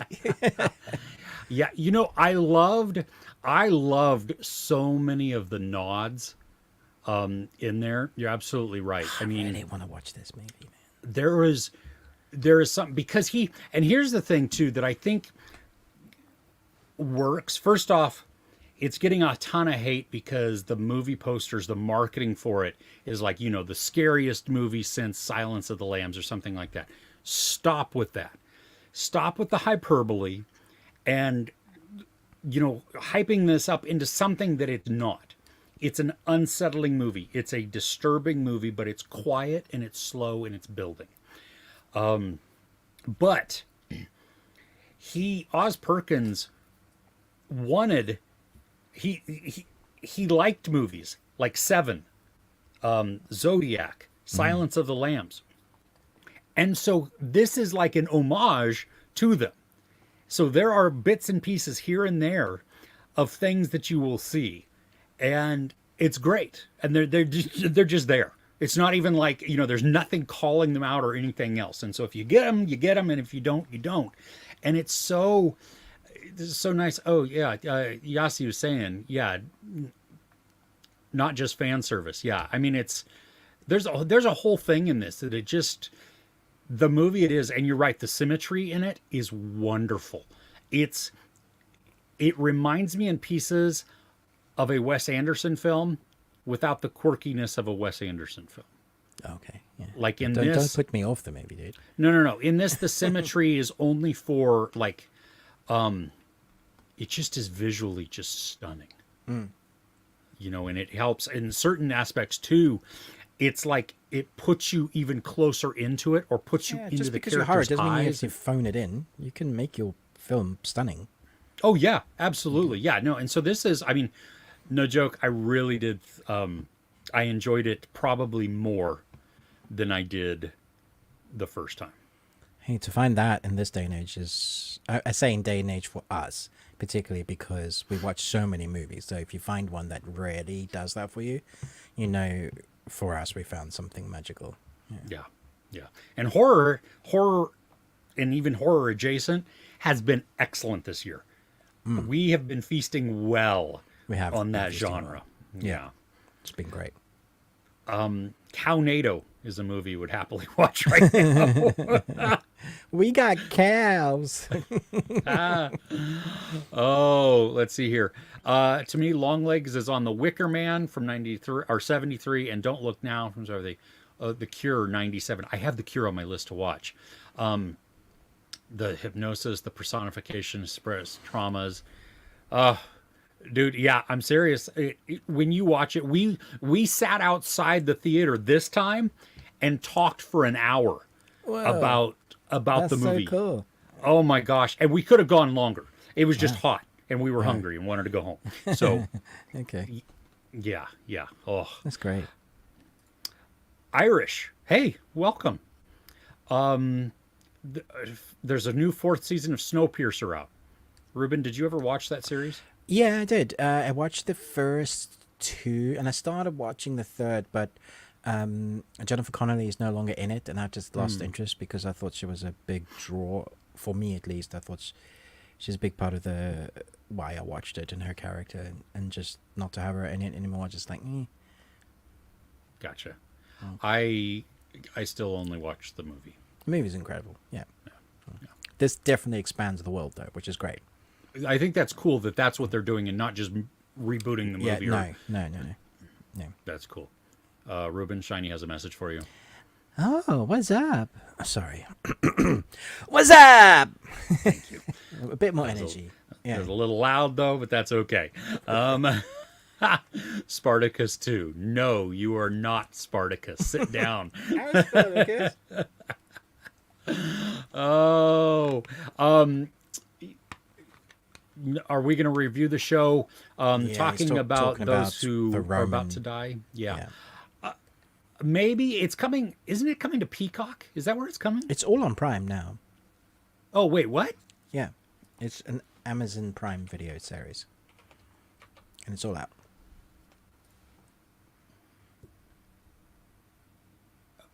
Oh, in the U.S., it's on Peacock. Oh, weird. Okay. Oh, and it is, though. It did come out. That is so bizarre. Okay, so before it came out, I checked our screeners on Peacock, and there was no information. I cannot even contact people. So, okay. I don't know. I don't know if it's on my list or not, really. Yeah. I mean, I might give it a shot. It does have, what's the dude's name? Ewan Rian, and I just destroyed that name. Just bad. But he's from Game of Thrones, Right. and he's Yes. The guy that was torturing everybody and we wanted him to die a lot. yeah. He was still not as bad as Joffrey, but close. Yeah, he's probably the second hated character in Game of Thrones, yeah. Yeah. Yes, go see Longlegs Badger. Yeah, it's. Well, I haven't reviewed it yet, Badger, so maybe you're like in the future and you've come back and gone, my review was excellent, in which case, thank you. What's up? Oh, Severance Season 2, January. Oh, so long away. Damn it. I almost wish they just wouldn't have said anything. Like, just tell us it keeps exactly. coming, and Like, then Severance this month. And I'm like, yeah, do that. yeah. Oh, Longlegs is playing in the small theater in Yalestown. So you're like sitting and the screen is in your face and waiting. Oh, gotcha. Yeah, but you know what? That also adds to a little bit of the creepy vibe there. So I think Longlegs is going to get some more traction also. I think as weeks go on, if they let it sit in the theater, which we know that they don't more often than not. And in my theater, they've it's always been in the smaller ones of the multiplex. So yeah. Zed, good morning. Hey, Zed. Welcome. Hello. Good evening. Do we recommend Troll Hunter or Altered States movie? I will say Troll Hunter. So Troll Hunter, 100%. I've never seen Altered States, so, but definitely Troll Hunter all the way. Yes. I own it. It's somewhere. Yeah. Do you really own it? Yeah. Seriously, On Blu-ray. I need to buy it because that is just. It's great. So many people don't know about it or don't like it, and it's like you're all wrong. I love sorry. the director as well. So Yeah, exactly. Oh my gosh. Yeah, General, check it out. It's a lot of fun, and the graphics are actually done well too. they had no budget, and they did so well with what they had. Yeah, I think all these huge movie makers really need to go back to their roots. I mean, Godzilla's a prime example. The Godzilla -1 film. Yeah. Did you know the black and white version's coming to Netflix soon? Yeah, we spoke about that last week. Yeah. It's time for more coffee. Sorry, I could have said nothing, but I just thought I'd pull you up on it. No, thank you. I appreciate that because that's what friends do. Absolutely. No, and that's good because well, everybody in the comments who's watching is like, Chris, are you Chris, okay? Yeah, man. Yeah. We just spoke about that. I'm having the same show every week, dude. Is this 51st Dates? And like we were just all playing along. And it's the same show every week live. Every week. It's like the Truman Show. Oh my gosh. Okay, Zed watched Longlegs, loved it. Didn't like the ending. Okay. I mean, Did you see what he said? The ending yeah, is and designed for kids. I Oh. disagree. That's fighting words, Ed. Yeah, I think that it is a very layered ending, and that it is there is exposition dump, and I agree with that, but I think we need it. I do enjoy how it was played with it. That it's not just a character sitting there and just explaining things, but we're watching different things play out, and it's told through a little bit of a song and then a story, and it works. But then once we get to that end, that's when it's like, well, why is that? What is that portion? And I went in after the first time, I thought the X. The second time, I was like, well, I'm not actually sure now, because I noticed a few different things that changed some of my perception, maybe my understanding of it. So I think it's layered. I have seen a lot of people not enjoying the ending. They think that that's what ruined the film. Fair enough. For me, that's what helped solidify, because it added a creep factor to it and something that I didn't expect. So, yep, yeah, Yasi, layered allegories. Yeah, so I like it. Have we seen the Japanese remake of the classic movie Cube? The Cube. Are you talking about The Cube, where people they Trapped wake in the up, thing, right? yeah, and then they have to figure out a way that the no, Japanese did a remake? Yeah, it looks like 2021. No, Yeah. that can't be right. Yeah, it's on Freevee, Peacock in the US. Well, that says it's a TV series. Oh no, and that's no, no, 2021, hour 48. I don't see it. Yasuoka Shimizu. Yeah, that's the director. I haven't seen it. Yeah. I haven't seen it Yeah. either. Do you just want me to type in Yashushu? No, just type in Cube. If you, No, I have. IMDb, and it's not there. the British version's broken then. 'Cause- Maybe just Cube rather than The Cube. yeah, it's Cube, not the Cube. Yeah, Oh, Cube. Okay. yeah. I need to watch this. Where do I watch this? I'm a big fan of the original Cube. I don't know if I've seen it. I don't like... Oh, it's totally a copy. It's even got the same sort of trapdoors and stuff. Interesting. Thank you for bringing this to my attention. I will definitely find this. Nice. Cool. Yale wants to know if I wear a flowery shirt to disguise my dark side. Yeah, what you also don't see is my growing collection of very sharp, pointy, stabby things that are around my office right now. But yeah, Ruben's shirt. We talked about it earlier, but it's the what is it? It's the Release the Crackerton. Maybe I'm a bit dark. I don't know. No, I can see it. Yeah. No, it's. I mean, your microphone's in the way when you're actually talking, but that's okay. It looks such a great shirt. We should swap shirts sometime, maybe. But then people would be on to me, and they would know my sinister side. Call sign Maverick. Hey, you're seeing Twisters tonight. Well, I hope you enjoy it. A lot Hope you of fun. enjoy it. Yeah. Exciting. Did we see the first episodes of American Horror Story Season 3? I haven't seen the first season of American Horror Story, so no. No. I watched not the stories, but American Horror Story back in the day. Well, not back in the day, a couple years ago. Never finished it. I don't know. I don't know if it was because it was American or what. I don't know. Mindset, maybe. Yeah. Favorite Stanley Kubrick movies? Ooh. Clockwork Orange. See, I don't like Clockwork Orange. Have you read the book? I haven't read the book, but I've watched the movie. It's disturbing, and I didn't really enjoy it. I love it. The Shining. Not a huge fan. Really? Yeah, and it's okay. I think it's fine. I prefer the book, which is fine. Okay. Sure. Yeah. Sure. So which is your favorite? Kubrick. Wait a minute, because I think If you say Eyes Wide Shut, where our friends are about to see a big fight. no, I'm gonna say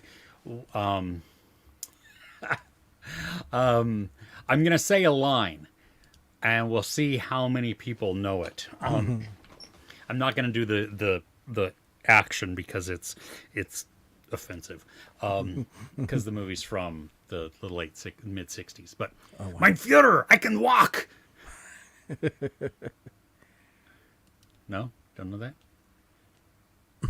Gentlemen, no fighting in here. This is the war room.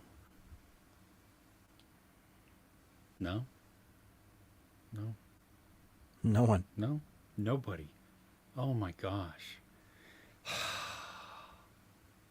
Okay, you don't know it either, Ruben? No, I don't think so.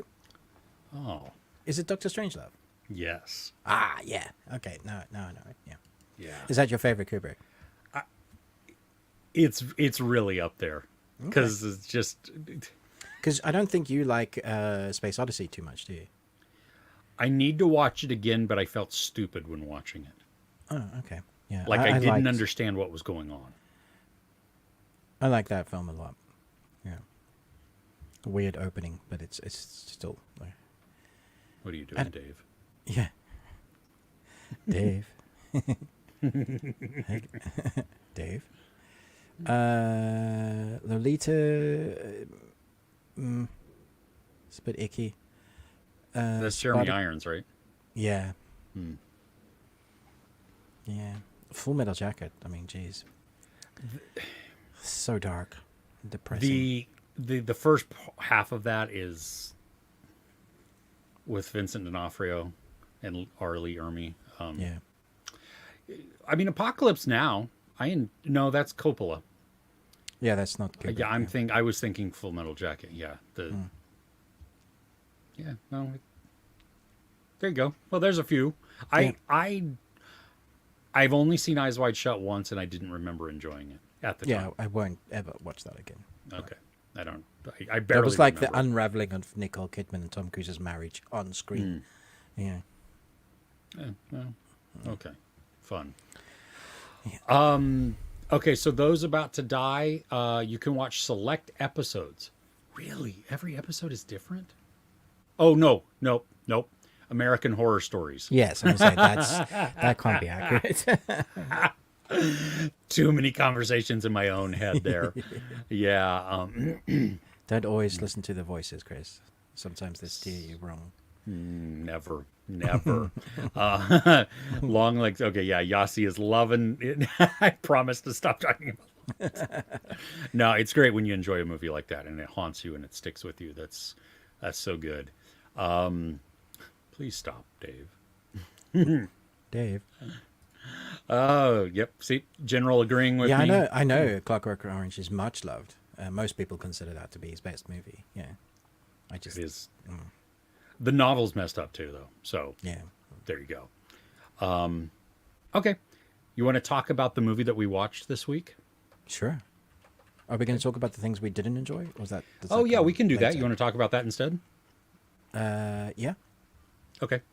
Cool. Sweet Home season 3. I remembered that I hadn't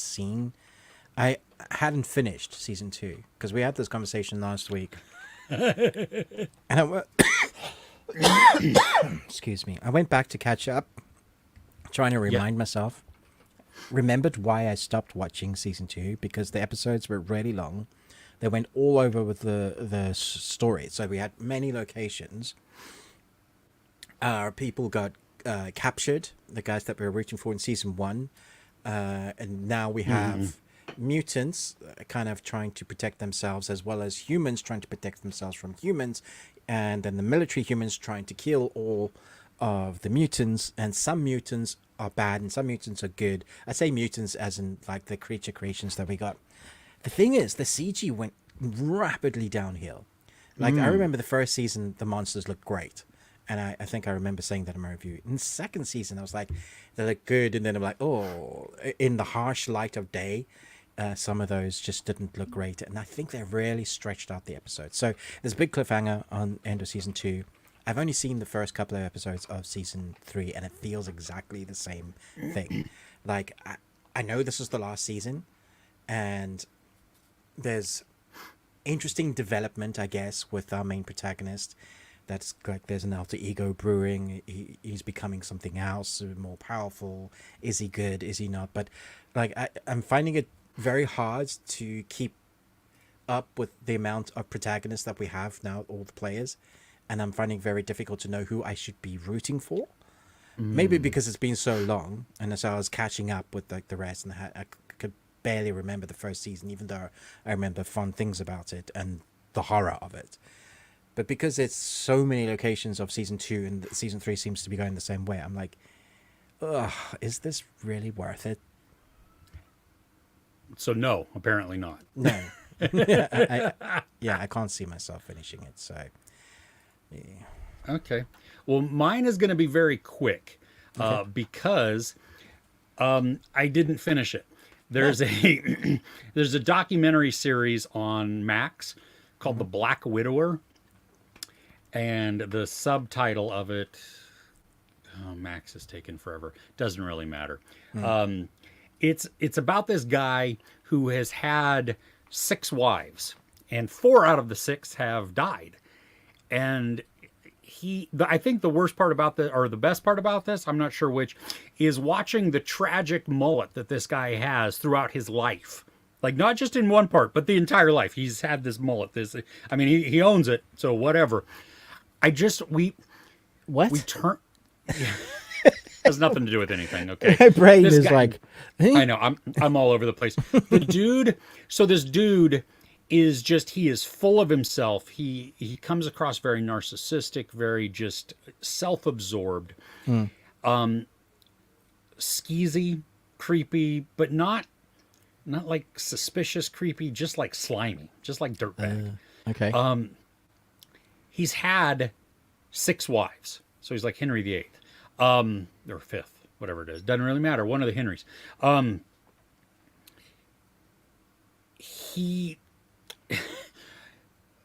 There's no intrigue in this. Like right from the very beginning, I have formed the opinion, and they don't give me any reason to question that. Wow. That's really stupid. And it's 3 episodes long. Now, maybe the outcome, maybe I'm wrong on the outcome. Okay. Yeah, but they have to give you a reason to stick around. Yeah. Produce some doubt, produce some altering theory, just something, because it's just like the theory that they give, while could be paper thin, I'm just like, okay. Yeah, that sounds fine. I'll go with that. And you're not providing me anything else. And then we get a whole bunch of interviews with this guy, and you're like, well, okay. Yeah. He's a dirtbag, so sure, I'll go with that. Yeah. So anyway, so don't watch this. Don't watch this. No, it's on Max. Don't. It's just not even worth it. So Okay. Okay.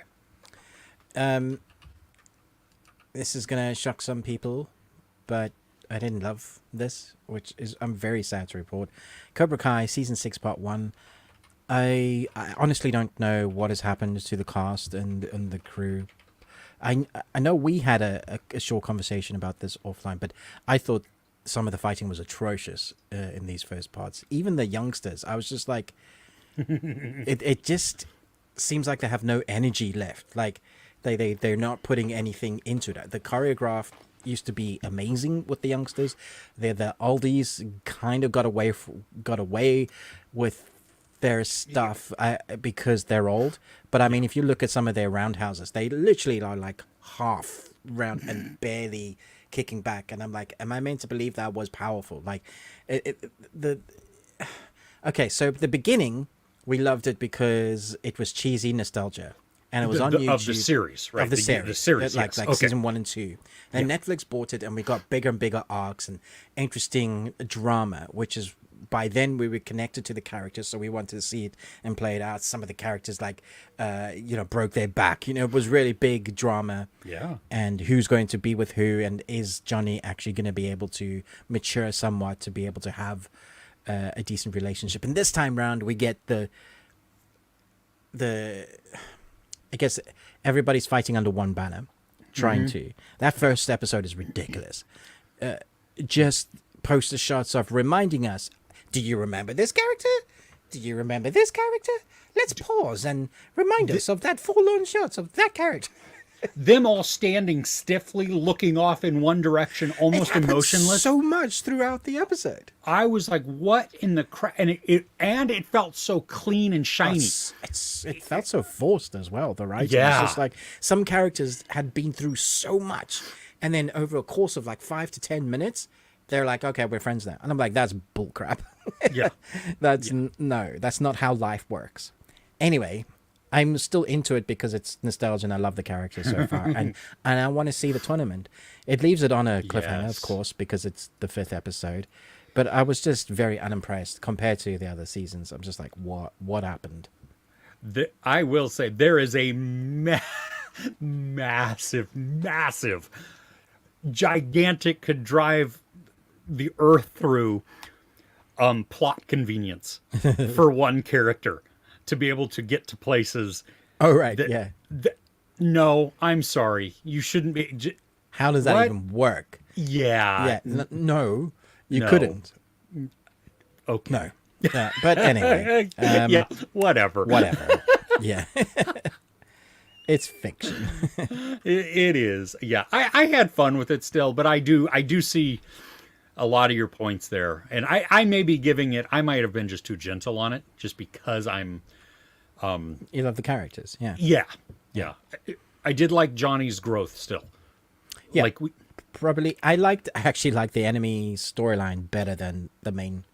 So like, we were getting lots of backstory as to why our characters are like that on the bad guy side. And I thought that was more interesting than the main story and filmed better and acted better. And the martial arts there was better. Mm-hmm. I was just like, oh dear. Okay. Can I root for the bad guys now, please? Cobra Kai. Yeah. Do you have any more? No. Okay, cool. Hundreds of Beavers is not a dirty pillow talk for an orgy. Is a movie. Sorry, I thought that would get you. Wow. You didn't expect that. Not from you. No. Not from me. No. Hundreds of Beavers is a film that's coming out to the UK digitally now or soon-ish.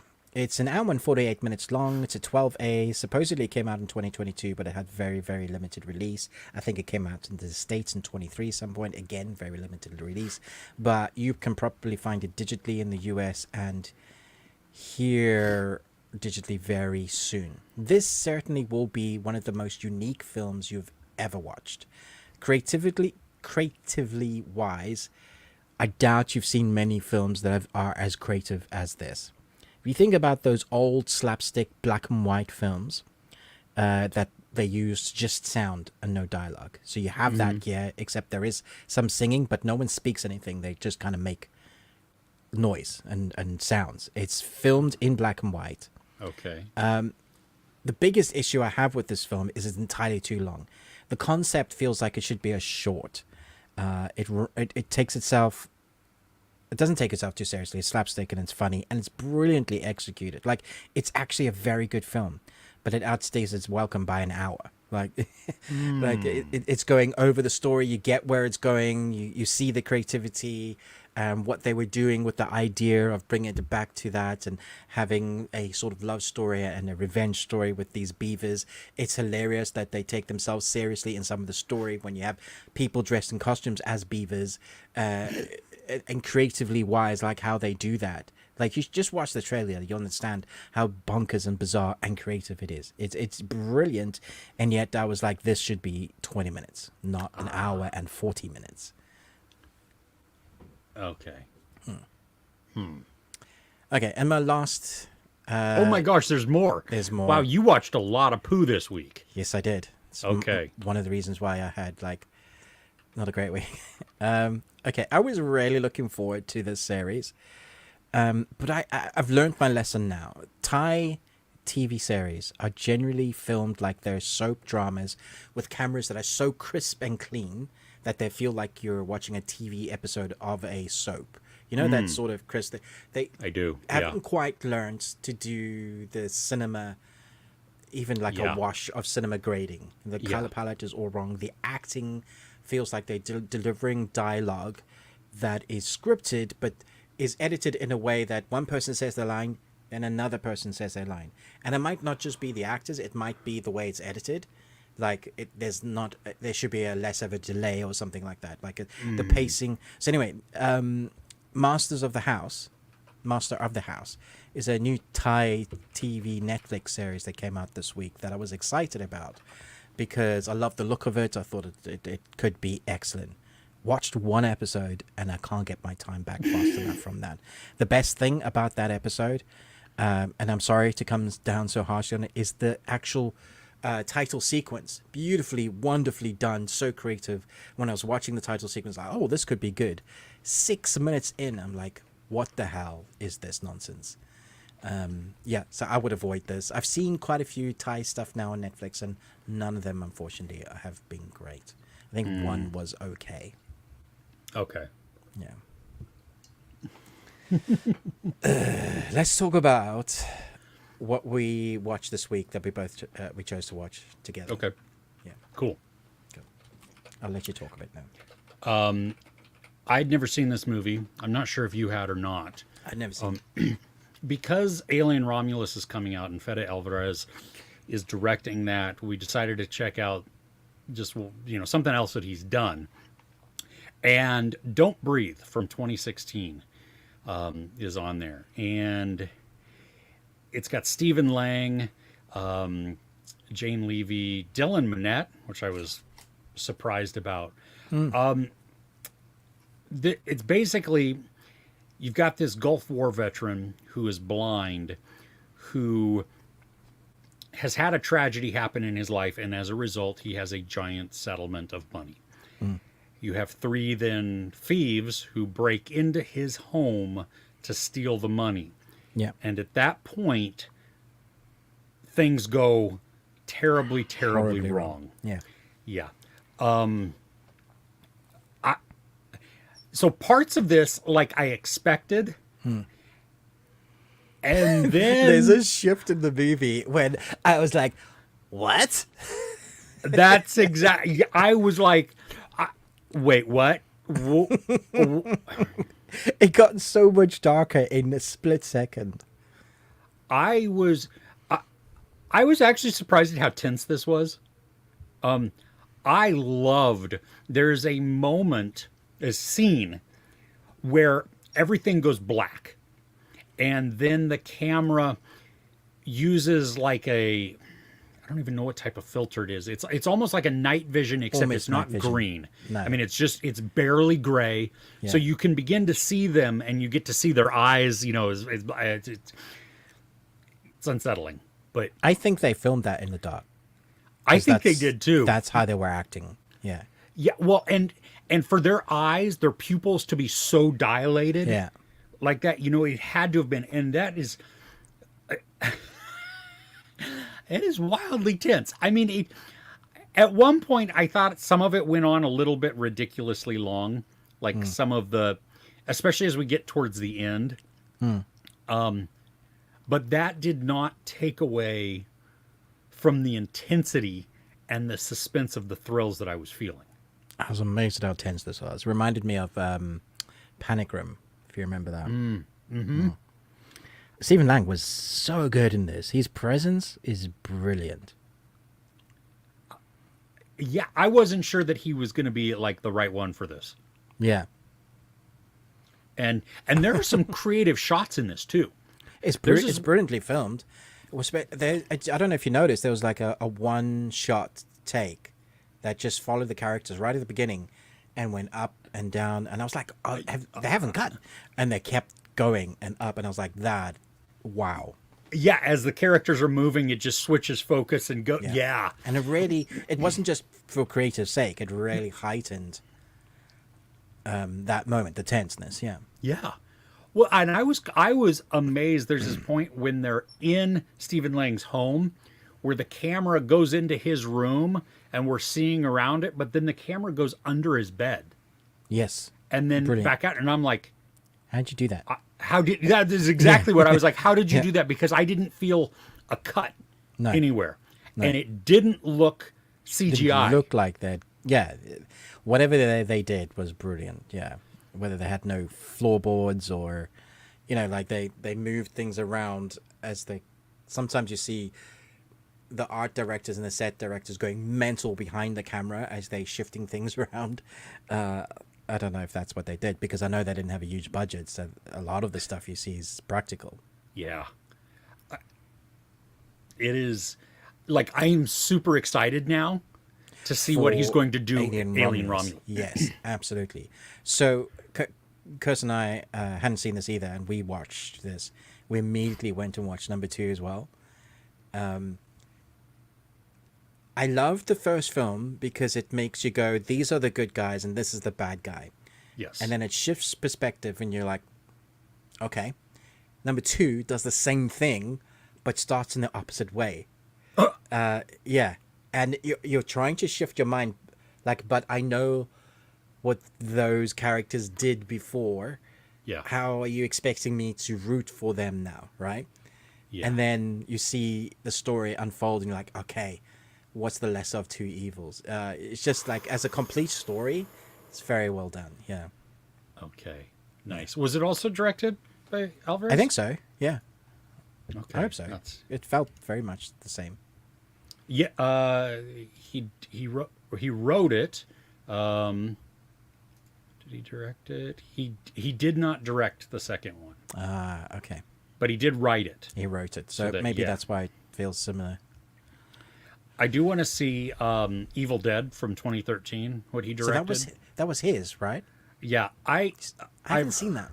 I've heard that it's like kind of stupid. Like you have to like go with it, but the ending is worth what you sit through before. I've seen stills of the ending and I'm like, oh, I want to know how we get here. I just haven't watched it because I saw the tongue split and I was like, but yeah, I do want to watch it.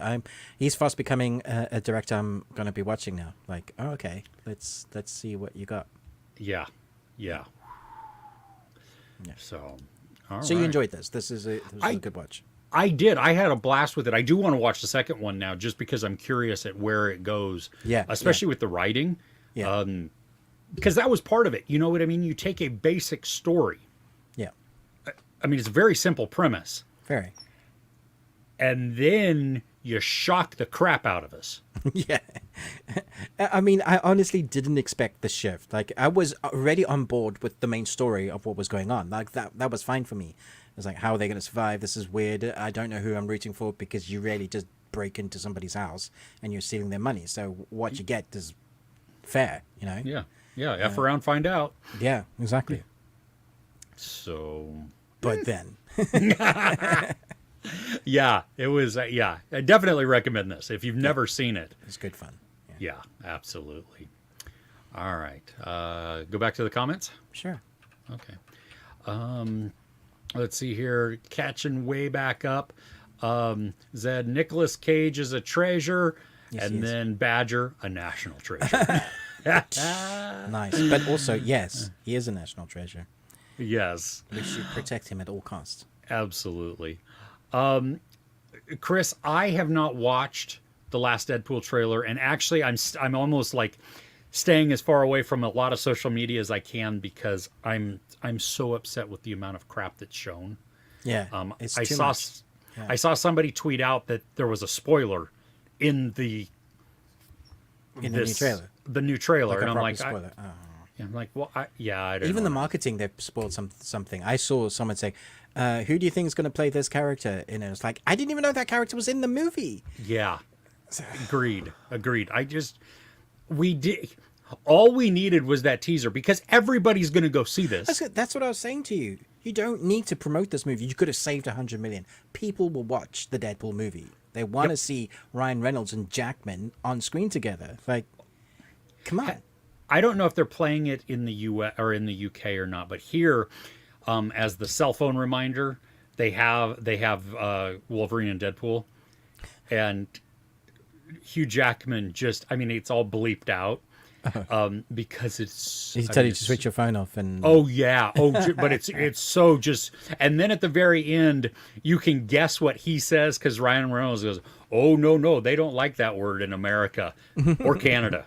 Or the Netherlands, and so it's so funny, because seriously, yeah, we didn't need. They just could have shown us the very first thing that they're coming. Actually, they probably could have just shown us, the poster, the logo. Yeah, Yeah. and with Reynolds and Jackman, and then everybody would go, "Yep, okay, we're there." We're in. Yeah. Yeah. Chris Retzlaff has a question for you, Ruben. You didn't like the contrived petty conflicts to start fighting each other in Cobra Kai. No, sorry. I think I'm done with that. I'm too old for this shit. Yeah. Last episode, heartfelt. Yeah, I agree. Johnny was right in that instance. I Johnny's appreciate. matured a lot in these episodes. Yeah. He really has, and it makes me go back to the movie and see and look at him as a different person. Yeah. You know. So, yeah. Oh, the music. Yeah, absolutely. Okay, Chris loved both Don't Breathe. Yeah. Noise. Toit. Yeah, let's. I'm going to Cobra Kai stuff, and then I'm going to hop back to some of the other comments. If Zed said if he wrote Cobra Kai, would let Johnny win off the mat fights and Daniel win on the mat fights, so that way save Johnny's bad boy reputation or image and Daniel's Yeah, that's smart cool. fighting That's a image. good idea. Yeah, I like that, Zed. I don't. Okay. Because Johnny's not a bad boy. But he fights street. Well, yeah, he does. Like even but trains street. But yeah, but see, but Daniel he's a bully. LaRusso. Yeah, Really? yeah. Okay. He yeah, and he doesn't. I don't know. I don't like Daniel as much as I see that. I hear that. Yeah. So anyway, You don't it's like okay though. Miyagi Do. Yeah. All right. No, I do. And that was an interesting thing they included this time too, a mystery. Yeah. So No I need think for what? No need for it. No, well, I think it's Unless I think they're actually going to build it properly into the story. I think it's to show how Daniel. I think it's supposed to show growth in Daniel. Right.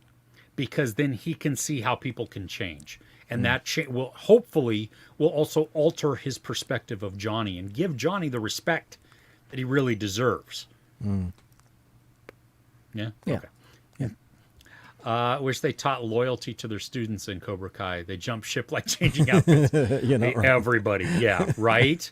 Right. It's ridiculous. Oh, goodness. Okay, let's see here. Going back up, Niket wants to know if we've seen The Thing, the original. What kind of a Yes. question is that? You can't call yourself a movie reviewer and not have seen that film. Brilliant movie. I even like the prequel. That's Yeah. It's a it is a prequel though. I like that one too. I thought it was well done. And the way that it matches up, Yeah. I think that's I really want to watch those again. Yeah. Yeah, again. My kids watch it every like Black Friday.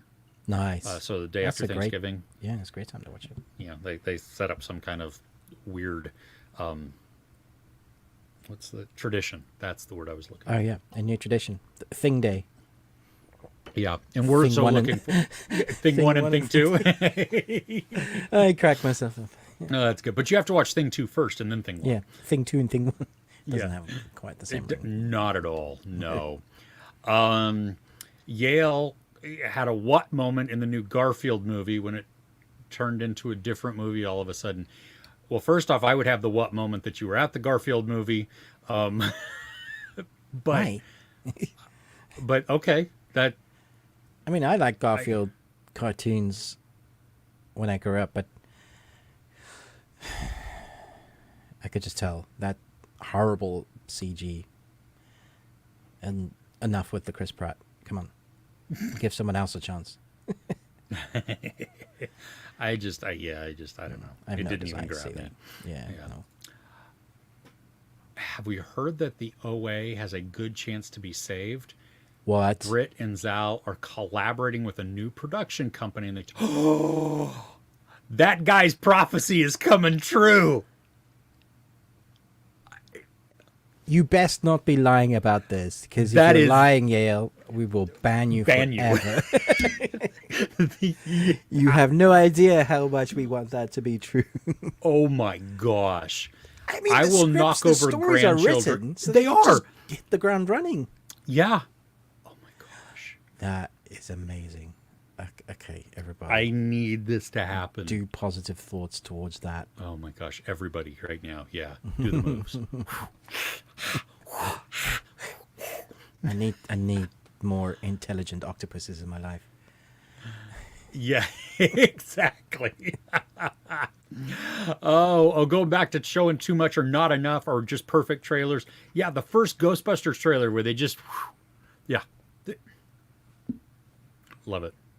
They showed 2 trailers in Twisters. One was for Trap, which showed us the so you- entire movie. So you finally saw the whole thing. Okay, I'm going to Yeah. come back to that once you're done. Yeah. Like we both, like halfway through the trailer, we were like la la la la la la la la, and it just kept on going for another minute. I was like, literally. And there was something else that I've obviously blocked out of my mind, which just said, literally don't need to see the movie now. Here's my thought going into Trap. I'm changing my mindset. I am believing that Trap does not have a twist to it, that it is purely a chase movie. And that it's all going to rely on the cat and mouse game. Yeah, he's going to be trying to escape Yeah, and cleverly doing gross and weird things. exactly. And eventually, his daughter's going to be the one to trap him. Oh, I hadn't thought about that. But yes. So so if I go into that mindset, not expecting any kind of twist, I think I'm going to be okay. Okay. So, the Beetlejuice movie, I'm excited for that. And I'm not a big Beetlejuice original fan. What? Yeah. Why? I don't know. I mean, it's fine. It's not bad. It's not that I hate it. It's Yeah. just... Okay, it's just not okay. like up there for rewatches. Yeah, it's not one of those that I'm like, yep, that's the Tim Burton film I want to go watch right now. Okay, So, yeah. cool. Need to watch OA season 2. It's different. builds. Yeah, it is different. Yeah. You need to watch it though. Yes. Yeah. Yeah. Perfume: The Story of a Murder. Let me look up which one this is. I didn't because didn't watch it, so I don't have any skin in this game. This is the one with. I have started to watch this. I haven't. I'm only a little bit into it. The book is awesome and weird all at the same time, because going through it, I never really. I almost didn't know why I was listening to it. I listened. It was an audiobook, but I didn't. Because it's disturbing, but on a really like a quiet level. There's a German series on Netflix called Perfume that's the same story, just done a little differently. And I remember enjoying it, but I also watched that before I read the book, so I'm not sure if I would enjoy it now. That was probably unhelpful for everything. I didn't really do I recommend it. I don't know about the movie. I recommend reading the book though. Yeah. All over Twitter. So see, I've been staying off of Twitter for the most part just because of all the Deadpool crap that's on there. I see the screener on Monday. Nice. So I just have to wait until then. Yeah. Badger says very melodramatic and sexy. My guess is that you're talking about Me? I'm Perfume. sorry. Yes. But thanks. Yeah. Well, the sexy part, but I don't know about the melodramatic. Are you melodramatic? Am I melodramatic? Oh, yes. Okay. Never mind. Zed does not like Daniel's character. Oh, either. Yeah. After the after that, Mr. Miyagi's story is getting cliche. Yeah, I agree. Yeah, you're right. It's Jesus, Muhammad, and He Buddha is. all He's rolled like- into one. Miyagi was a cool dude, but he was human. Yeah. General, I just want to watch it to see the whole city orgy. I did not. I don't even remember that in the book. That's okay. Well, there you go. Okay. The trailer I watched that I can't Yes. remember, Megalopolis. Yeah, I don't know about that one. Yeah, I'm really not sure about that film. Yeah, I don't. I'm. It when I saw Adam Driver, it instantly reminded me of oh shoot, see, I've blocked that The movie out of my mind. post-apocalyptic film. No, The Annette? zombie film? Annette. Is that what it was called? It's like very art house. Annette. I did not enjoy that movie at all. Okay. Yeah. All right. Anyway, okay. Chris Reslav says the OA will return in 7 years. What are you saying? Please stop that. Don't. Get gone. Yeah. No. No. All the episodes are written. We need to just Stop no, it. Shh. This isn't Stranger Things. Yeah. Talk about the longest 6 seasons ever, or 5 seasons. I'm not even sure they finished writing the episodes. Yeah. It's stupid. Yes, Mr. Miyagi is a karate force ghost. Yeah. It'd be so funny if he came back as a ghost and they started seeing him and he started like He teaching slaps them Daniel. Daniel, what are you doing? I say you man. wax on, wax off. Sweep it under the carpet. You want to do entertainment news and what we're looking forward to? Let's do Okay. it.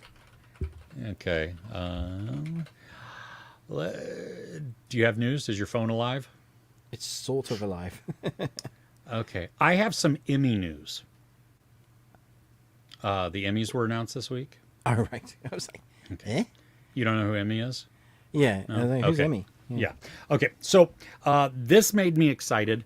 Slow Horses got, which I love that, but it got nominations for Best Drama Series or Outstanding Drama Series, Outstanding Lead Actor Drama with Gary Oldman, and Supporting Actor Drama Jack Loudon. So that was outstanding. Shogun also was nominated for Outstanding Drama Series, which I think it should win. The Bear is probably going to win Outstanding Comedy Series, but like we talked about before, it is not a comedy at all. And What? I know, and within comedy, Reservation Dogs, which I'm so excited that it was nominated, should be the winner. Yeah. And then one more thing on the Emmys, following with Reservation Dogs, because that's Indigenous actors and filmmakers and everything. 2 more Indigenous actors, Lily Gladstone and Callie Reese. They have made history with their first primetime Emmy nominations because they are both Indigenous. So, Oh, wow. yeah, Gladstone got it for Hulu's Under the Bridge, and Nice. Callie Reese got it for Max's True Detective Night Country. Nice. So, yeah. Which I loved. I thought that was so good. Yeah, exciting. So, So the guy, the actor, Nathan Mitchell, who plays Black Noir. uh-huh. Yeah. So in The Boys, his character's narcoleptic and he'd be at the table and just fall asleep while they're having the conversation. So that wasn't in the script, and it's not in the animated manga. It's the fact that the actor is narcoleptic and would fall asleep, so they wrote it into the story. So when he does, which is the best thing I've ever heard. I was just like, no, that's so good. That's like the best Easter egg ever. So good. Yeah, amazing. Oh. And then the action directors and stunt team that helped make Rogue One, the Darth Vader hallway sequence, Uh-huh. are the ones that choreographed the lightsaber sequence in The Acolyte. Yeah. I haven't seen it, so okay. Which The Acolyte. makes me wonder. No, that makes me wonder. So I watched the last episode of The Acolyte, and there is an action lightsaber sequence that is pretty damn good. It was fun, but I still... yeah. So anyways, there is Star Wars Bright Star, a fan film, and it is better than The Acolyte, in my opinion. Okay. So you can watch that on YouTube. That's just my opinion. One more sad news. Yeah. Halo has been cancelled by Paramount, so we're not going to get any more of the TV series. Which, depending on which side of the fence you sit on, will be sad or happy news. I saw part of the first episode. Yeah. Okay. Yeah. I'm actually excited for this bit of news. Okay. Marvel has tapped the Russo brothers for the next 2 Avengers movies. I mean, Avengers Endgame and Infinity War. Infinity are... I can go back and watch them at any time. They work so well. They're good movies. Yes. So I am excited for this. If anybody can bring it back, it'll be them. Yeah. I have not been impressed with some of their other non-Marvel work. No. But, yeah, this, I'm like, yeah, okay, go for it. You've already proven yourself. Hands down with that. Okay, let's play Statue. Okay. Ruben's camera died again.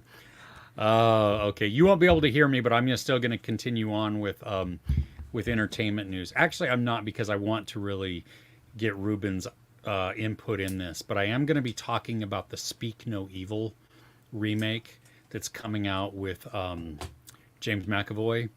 It's an American remake, or an English language remake rather, because James McAvoy's not American. So English language remake. And I'm just, as you can tell, I'm stalling here. Let's see. Justin, first off, hey, how are you? Stranger Things is awesome. Yes, we do love Stranger Things. Zed, you are totally right about the thing in Mr. Miyagi's bedroom. Like the nothing has ever moved in that room for all of these years. That is ridiculous. Just no, I don't even buy it at all. Yeah, yeah. I mean, yeah, I do think that they're, yeah, we never miss it. Yes, right. Okay, going back, my news. Talking about the Speak No Evil remake. Have you seen the original movie? It's on Shudder now, but Speak No Evil. Okay. The remake with James McAvoy that's coming out. Yeah.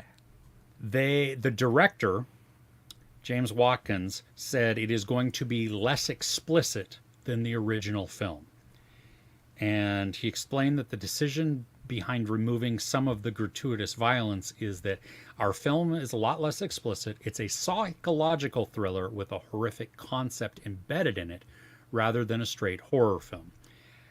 Now, I have issue with this because I believe the original is a psychological horror and thriller, because we actually don't see much horrific stuff until we get towards the very end. Right. Before that, it's all just the emotional toll that this takes in watching this, and I don't want to see it. I will see it, but I don't want to see it. I'm not excited, because I think the first one was like bothersome to the soul. Yeah, I don't think I will go and watch the new one. I have no need to, especially if they are taking away part of what makes the film good. Yeah, I don't understand that. Yeah. Do you have any more news? No. Okay. Deadpool's this week. Is it? Yeah. Friday, Thursday, Wednesday. I don't know. Cool. One of those. Yeah. Yeah. See? There's also a movie called The Beast Within with Jon Snow. What's it? Kit Harington. Are we talking about the best things we're looking We forward to are. this week? Yeah. Sorry. I moved on. You said you were done with news, so I just moved on without even explaining what I was talking I thought this about. was news.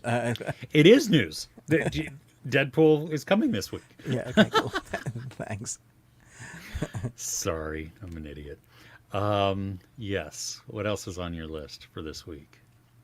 Tokyo Swindlers on Netflix, Okay. just because it's world cinema. Could be Yeah. good. Yeah. The Decameron. Have you watched this? No, I have it, but have you watched it?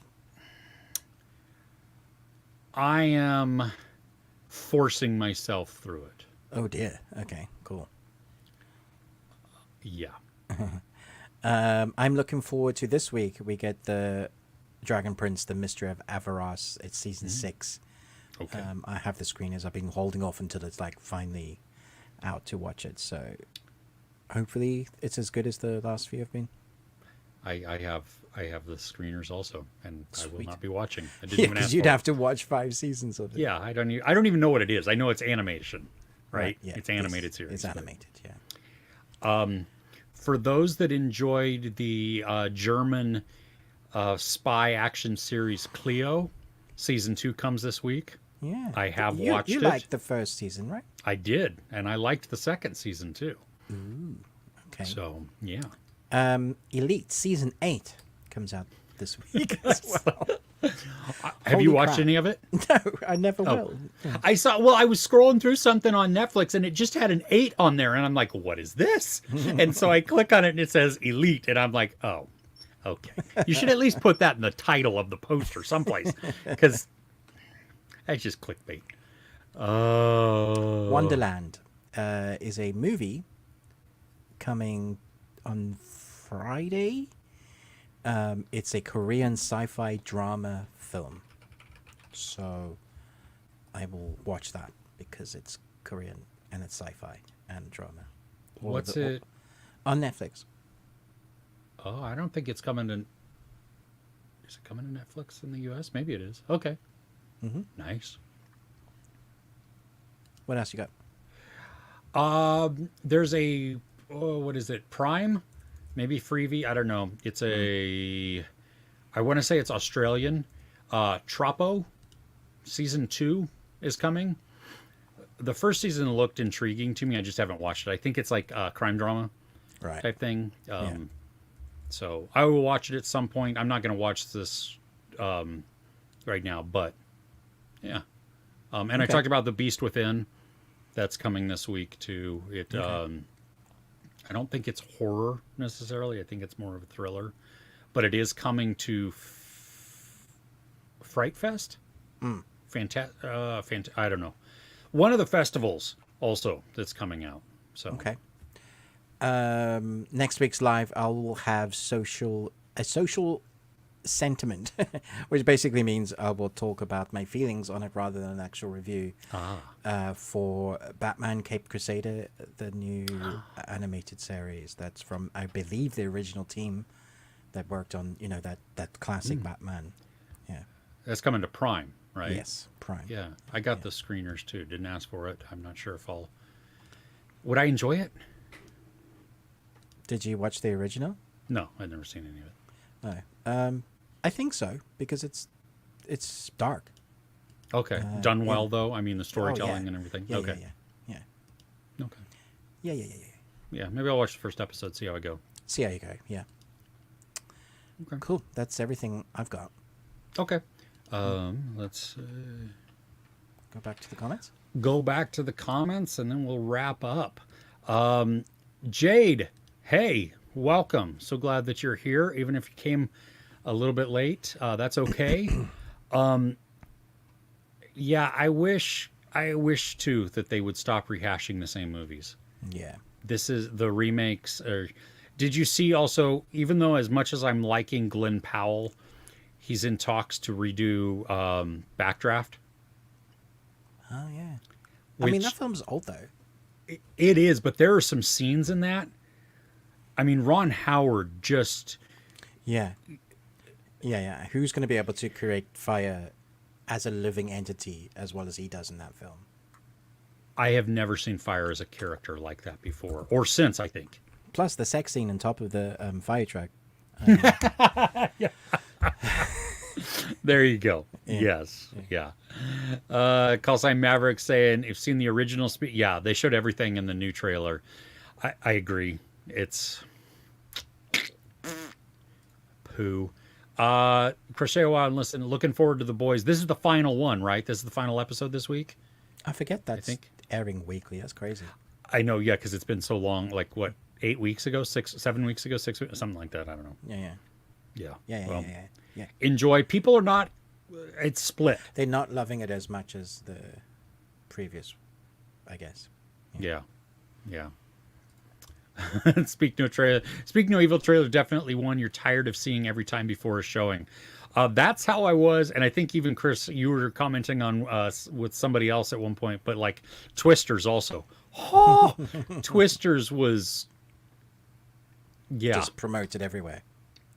Yeah, it was. Well, and it was the same, that and Trap. Both of those are they're so promoting. I cannot wait for Trap to come out just so that I can stop seeing the trailer. Yeah, exactly. Yeah. And I don't want to see any more trailers for Cuckoo. I'm pissed that they did a different one that showed just a little bit more, and I need them to stop. Because this is also Longlegs and Cuckoo were my next two most anticipated horror thrillers of the year. Yeah. Love that, but now they will ruin it. Oh, Jade, I think you're talking about Speak No Evil, right? That's my guess. Yeah, it's just, we don't need an English language remakes. Mode wants to know what we do other than YouTube. Any job? I'm a suffering writer. Yes, I do have a full-time job outside of this. I work in marketing for a healthcare system. So, and trailers should be illegal. At this point, I'm kind of agreeing with you. Yeah, you know what, my wife doesn't enjoy. First off, we get 30 minutes of trailers before the movie starts, so we're there. You know, if it's a 2.5-hour movie, first off, we're really there for a long time. Yeah. But with the movies that I'm really looking forward to seeing, I'm more about let's just go a little bit later. Yeah, but I always like there's cinema etiquette, isn't there? So I like to arrive early, to get my seats, yes, get everything opened if I got stuff so it's not making a noise, phone on silent or off, all of that kind of going to the toilet beforehand, so you care more about yourself, more than just yourself. You care about the others that are experiencing the film as well. But then you got to sit through trailers or adverts of trailers to the movie that you're going to watch. Well, and ours also will do. There's ads for just stuff. There's ads for the movie theater. Yeah, so we do ads for the movie theater, ads for locally, then the trailers, then more ads. Yeah. Then more trailers, then ads again, and then it's ridiculous. And so I'm all for. I do not want people to show up 5 minutes into the movie. You know what I mean? Because that is, I can't see this part now. We had 2 people arrive an hour into Twisters. What? Yep. They must have been theater hopping. They must have been either in the wrong movie. They were like an elderly couple, so I don't think they were theater hopping. Yeah, they were probably just, I think they wrong. Because we have number 3 and 4 like right next to each other, like the doors like this. I think they went to the wrong one. Went to the wrong and then one. we're too embarrassed to move, so just stayed there. No, I'd get up. No problem here. Yeah. Trailers used to be exciting, and they tell the whole story. You're absolutely right. I do think, we could do a whole show just about how trailers are bad. Bad is such a nondescript, terrible word to use. Bad and wrong. Badong. Yeah, badong. Yeah, they just, remember, it used to be just the teaser part of it. It gave you just a little bit of the story, sometimes, not always. And it gave you maybe an intriguing visual or some music or a line of dialogue or something. Well, at least Megalopolis is so confusing that you can watch the trailer, 10 different trailers, and you'll be like, no clue what this movie's about. There is that. Yes, I have zero idea, and What? it makes me very curious about that standing ovation that they got in Cannes. Wasn't it like some ridiculous Sometimes standing it's just it's pretentious and to be part of the in crowd, and you're not allowed to say anything negative against Francis. So Yeah. yeah. Yeah. I mean, if it's brilliant, it's brilliant. But Yeah. Yeah. I'm Zed, skeptical. see you next week. Thanks for joining us. Bye, We'll Zed. catch you next week. Badger, remember when trailers like Lord of the Rings, massive events, finally crafted? Yeah. I mean, Yeah, that you didn't. know, Even the trailer didn't spoil stuff, even if you read the book. But they're just like kind of moments to really tease what you should be expecting. Yeah. yeah. Yeah. And yeah, you're right. The worse the storyline, the bigger the trailer. It's true. Well, and I Very think true. too, because they're trying to raise that hype. A lot of times recently, I've been sold by the trailer and then gone into the movie and gone, "That is not the movie you sold me via the trailer." Agreed. Just isn't. Yeah. Yeah. Yeah. That it. For Twisters, we had people arrive late, not the hour one, like 20 minutes into the movie, and because all the lights are off, they use their phone. Their phone torch. No, not just the phone. The torch. on No, the no, phone. yeah. Yeah, bright white light, and they were like, and discussing like where they got to sit, and I.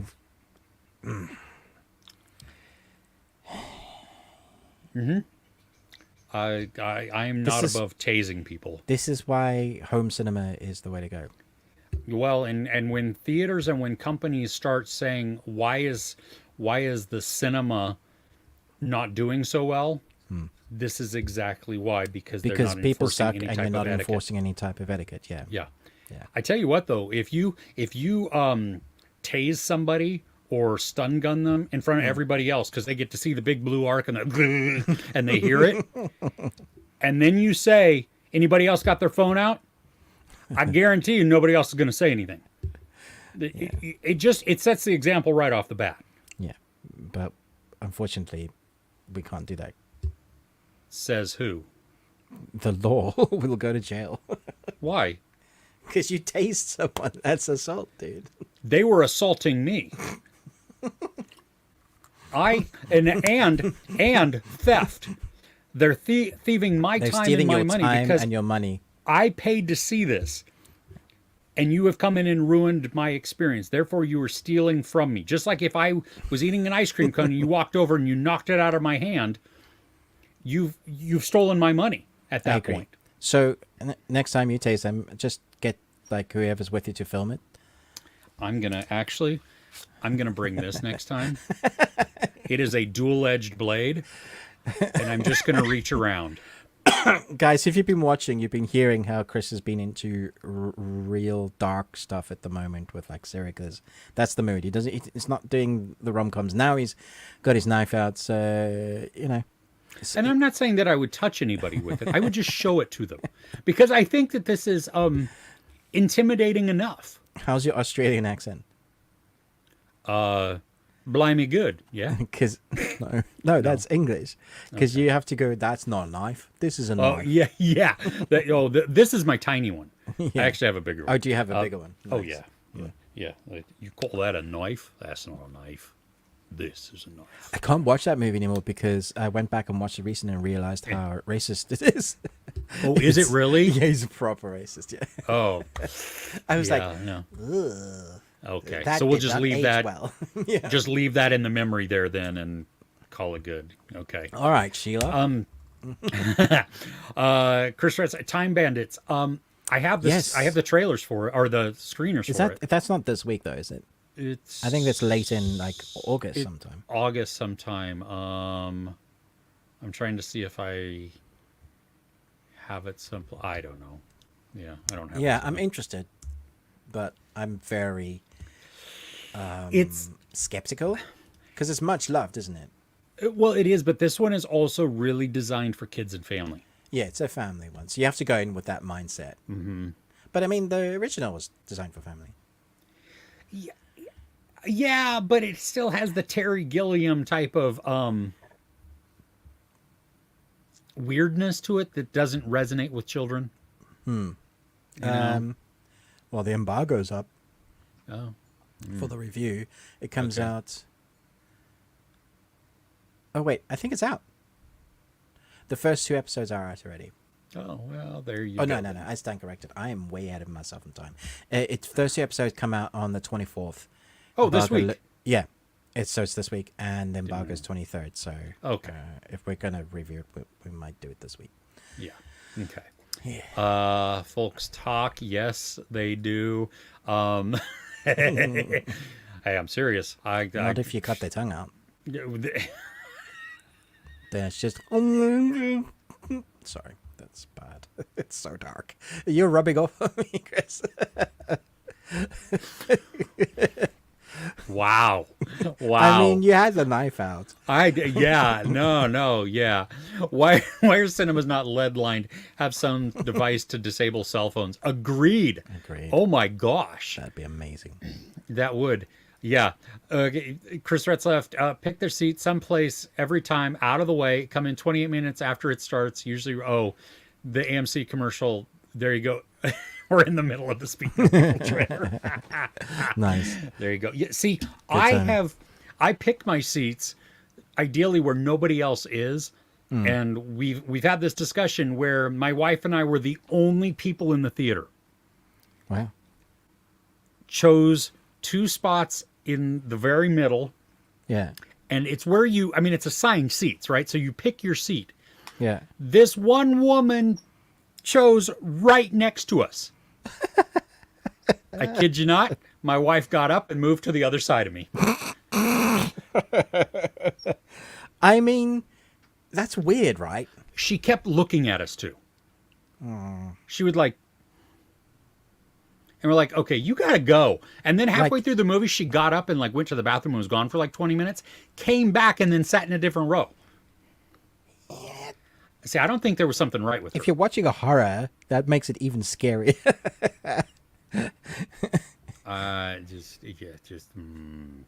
Group of kids were taken out of the theater because it complained that they were talking and laughing on a suspense. Ugh. Yeah. Oh, no, you should not feel bad afterwards. Yale, if you've paid your money, and when I go and I take our family, I'm taking 6 people to the film. And because I've invited them, I paid. I mean, my kids can pay for it, but because I'm invited them, I've paid for it. So that's anywhere from $60 to $80 for the tickets. And then it is another, if we all get snacks, and depending on when we go and we haven't eaten, that's another $60 to $80 Dude, that I'm you gotta dropping on stop snacks. at the shop beforehand and just take snacks with you. I know, but sometimes it's just, whatever. It's easy over there, yeah. No, It is. Some of it's convenience, yeah. But that's a chunk of change to drop. And if somebody's going to be in there talking or with their phone or kicking the seat, or it doesn't really matter. The girls, when we saw Long Legs this week, Yeah. there was this group of teenage girls behind us. Now, they weren't talking, which was good, except one or all of them, some of them, I don't know. They either had not bathed for a while, had run out of deodorant. Did they really smell? Either their feet were funky and they had taken off their flip-flops, or somebody threw up on themselves. I don't know what it was, because throughout most of the movie, I kept getting this whiff of and so I put on my mask, and that helped get rid of it. But I tell you what, for their smell to be wafting over, and I don't know what they did. I don't know. I mean, maybe they just didn't like deodorant. I don't know what it was, but it made me want to bring a can of Axe next time. And just anybody that's standing next to me, I'm don't just like to shower anyway. I'm going to assault them like a 13-year-old boy assaults his own body with axe. So you know what I mean? So you're going to spray it and then use a lighter, right? Oh, no, I won't. No, I just to mask their smell. All right. That's all. Burn I'm not going to the scents away. Yeah, no, I'm not gonna harm them. I'm just gonna make them smell less offensive. Well, offensive, but in a whole different way. Anyway. Talking about burning something down, my wife found a massive spider, big enough, so with its legs stretched out, it's about that big. Oh, hell no. Yeah, and she's like, she tells me this. She's on the stairs and she sees her on the stairs, and I'm in bed and I'm like, okay. I said, well, are you going to deal with it? She says, no, it looks like one of the harmless ones. I was like, what? So I said, that's too big. You got to deal with it. And she's like, yeah, but you know, I've said no. So she comes back and it's gone. And we still haven't found it. Oh, no. I now put my shoes in with like, Yeah. because like I'm about to die. Because we have false black widows here as well. We've killed 2 this week. If they bite you, they can be necrotizing. Ooh. Mm-hmm. That's not okay. It's not okay. No. Ugh. Dude. Yeesh. That's why spider movies scare the crap out of me, which is why I watch them. Because I have a real fear of spiders. Yeah. Infested is the way. Infested is so good. Yeah. Yeah. Wait. Oh, General, my comment didn't show. Anyway, I think we should get one. You have a pretty. Oh. Yeah.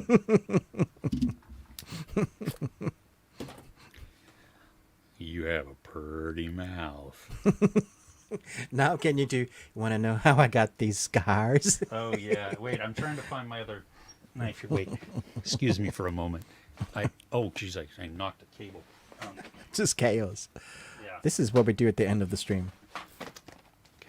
Sorry, here we go. Got my other knife. Jade, what is going on? Oh,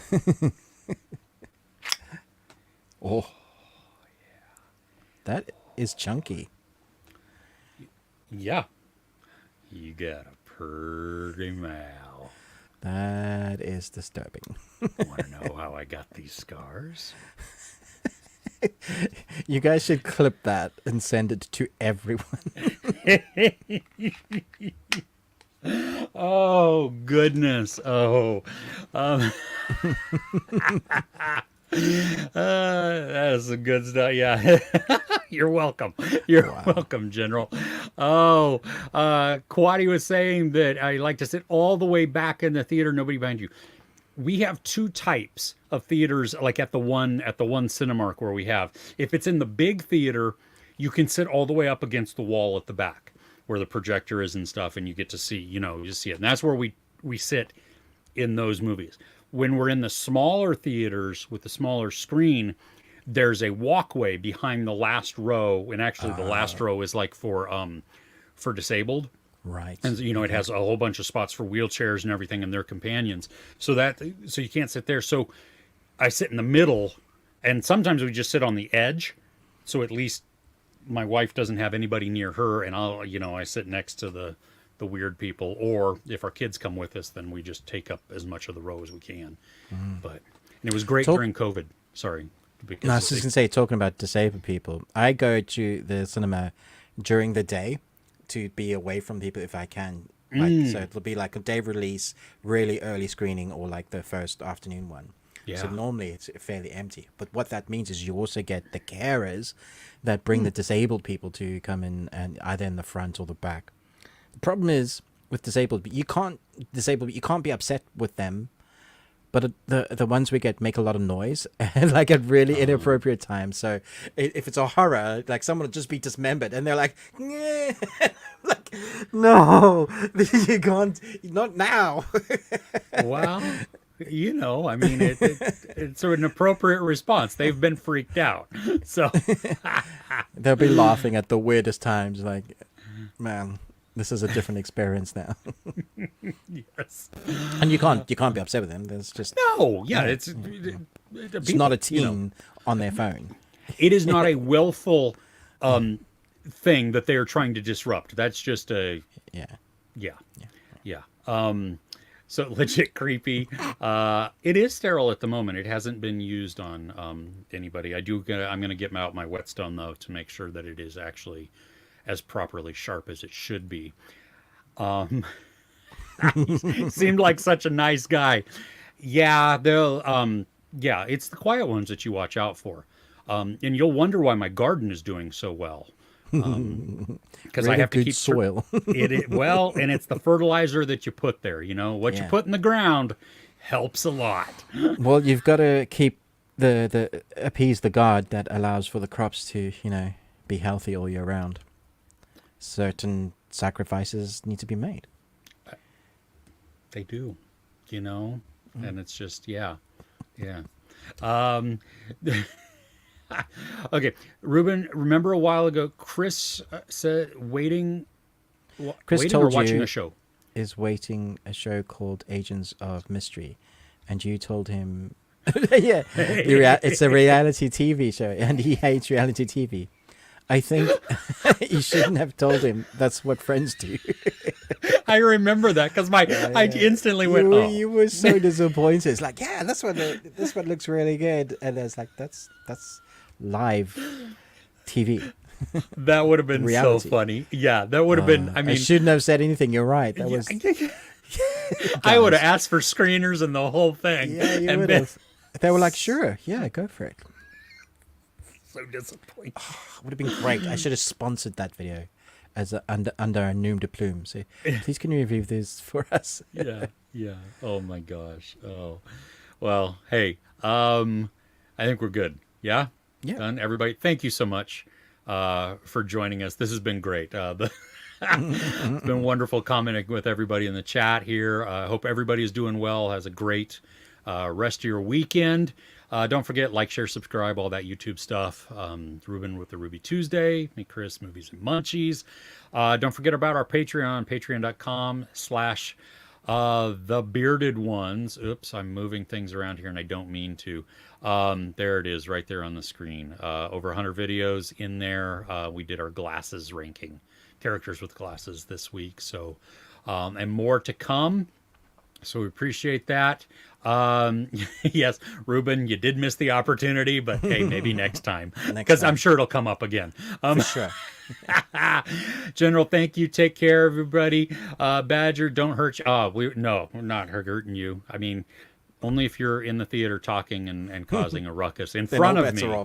Yeah, then, but other than that, no. I'm generally a very nice person. Mostly. Okay, everybody. Thank you. We will see you next week. Take care.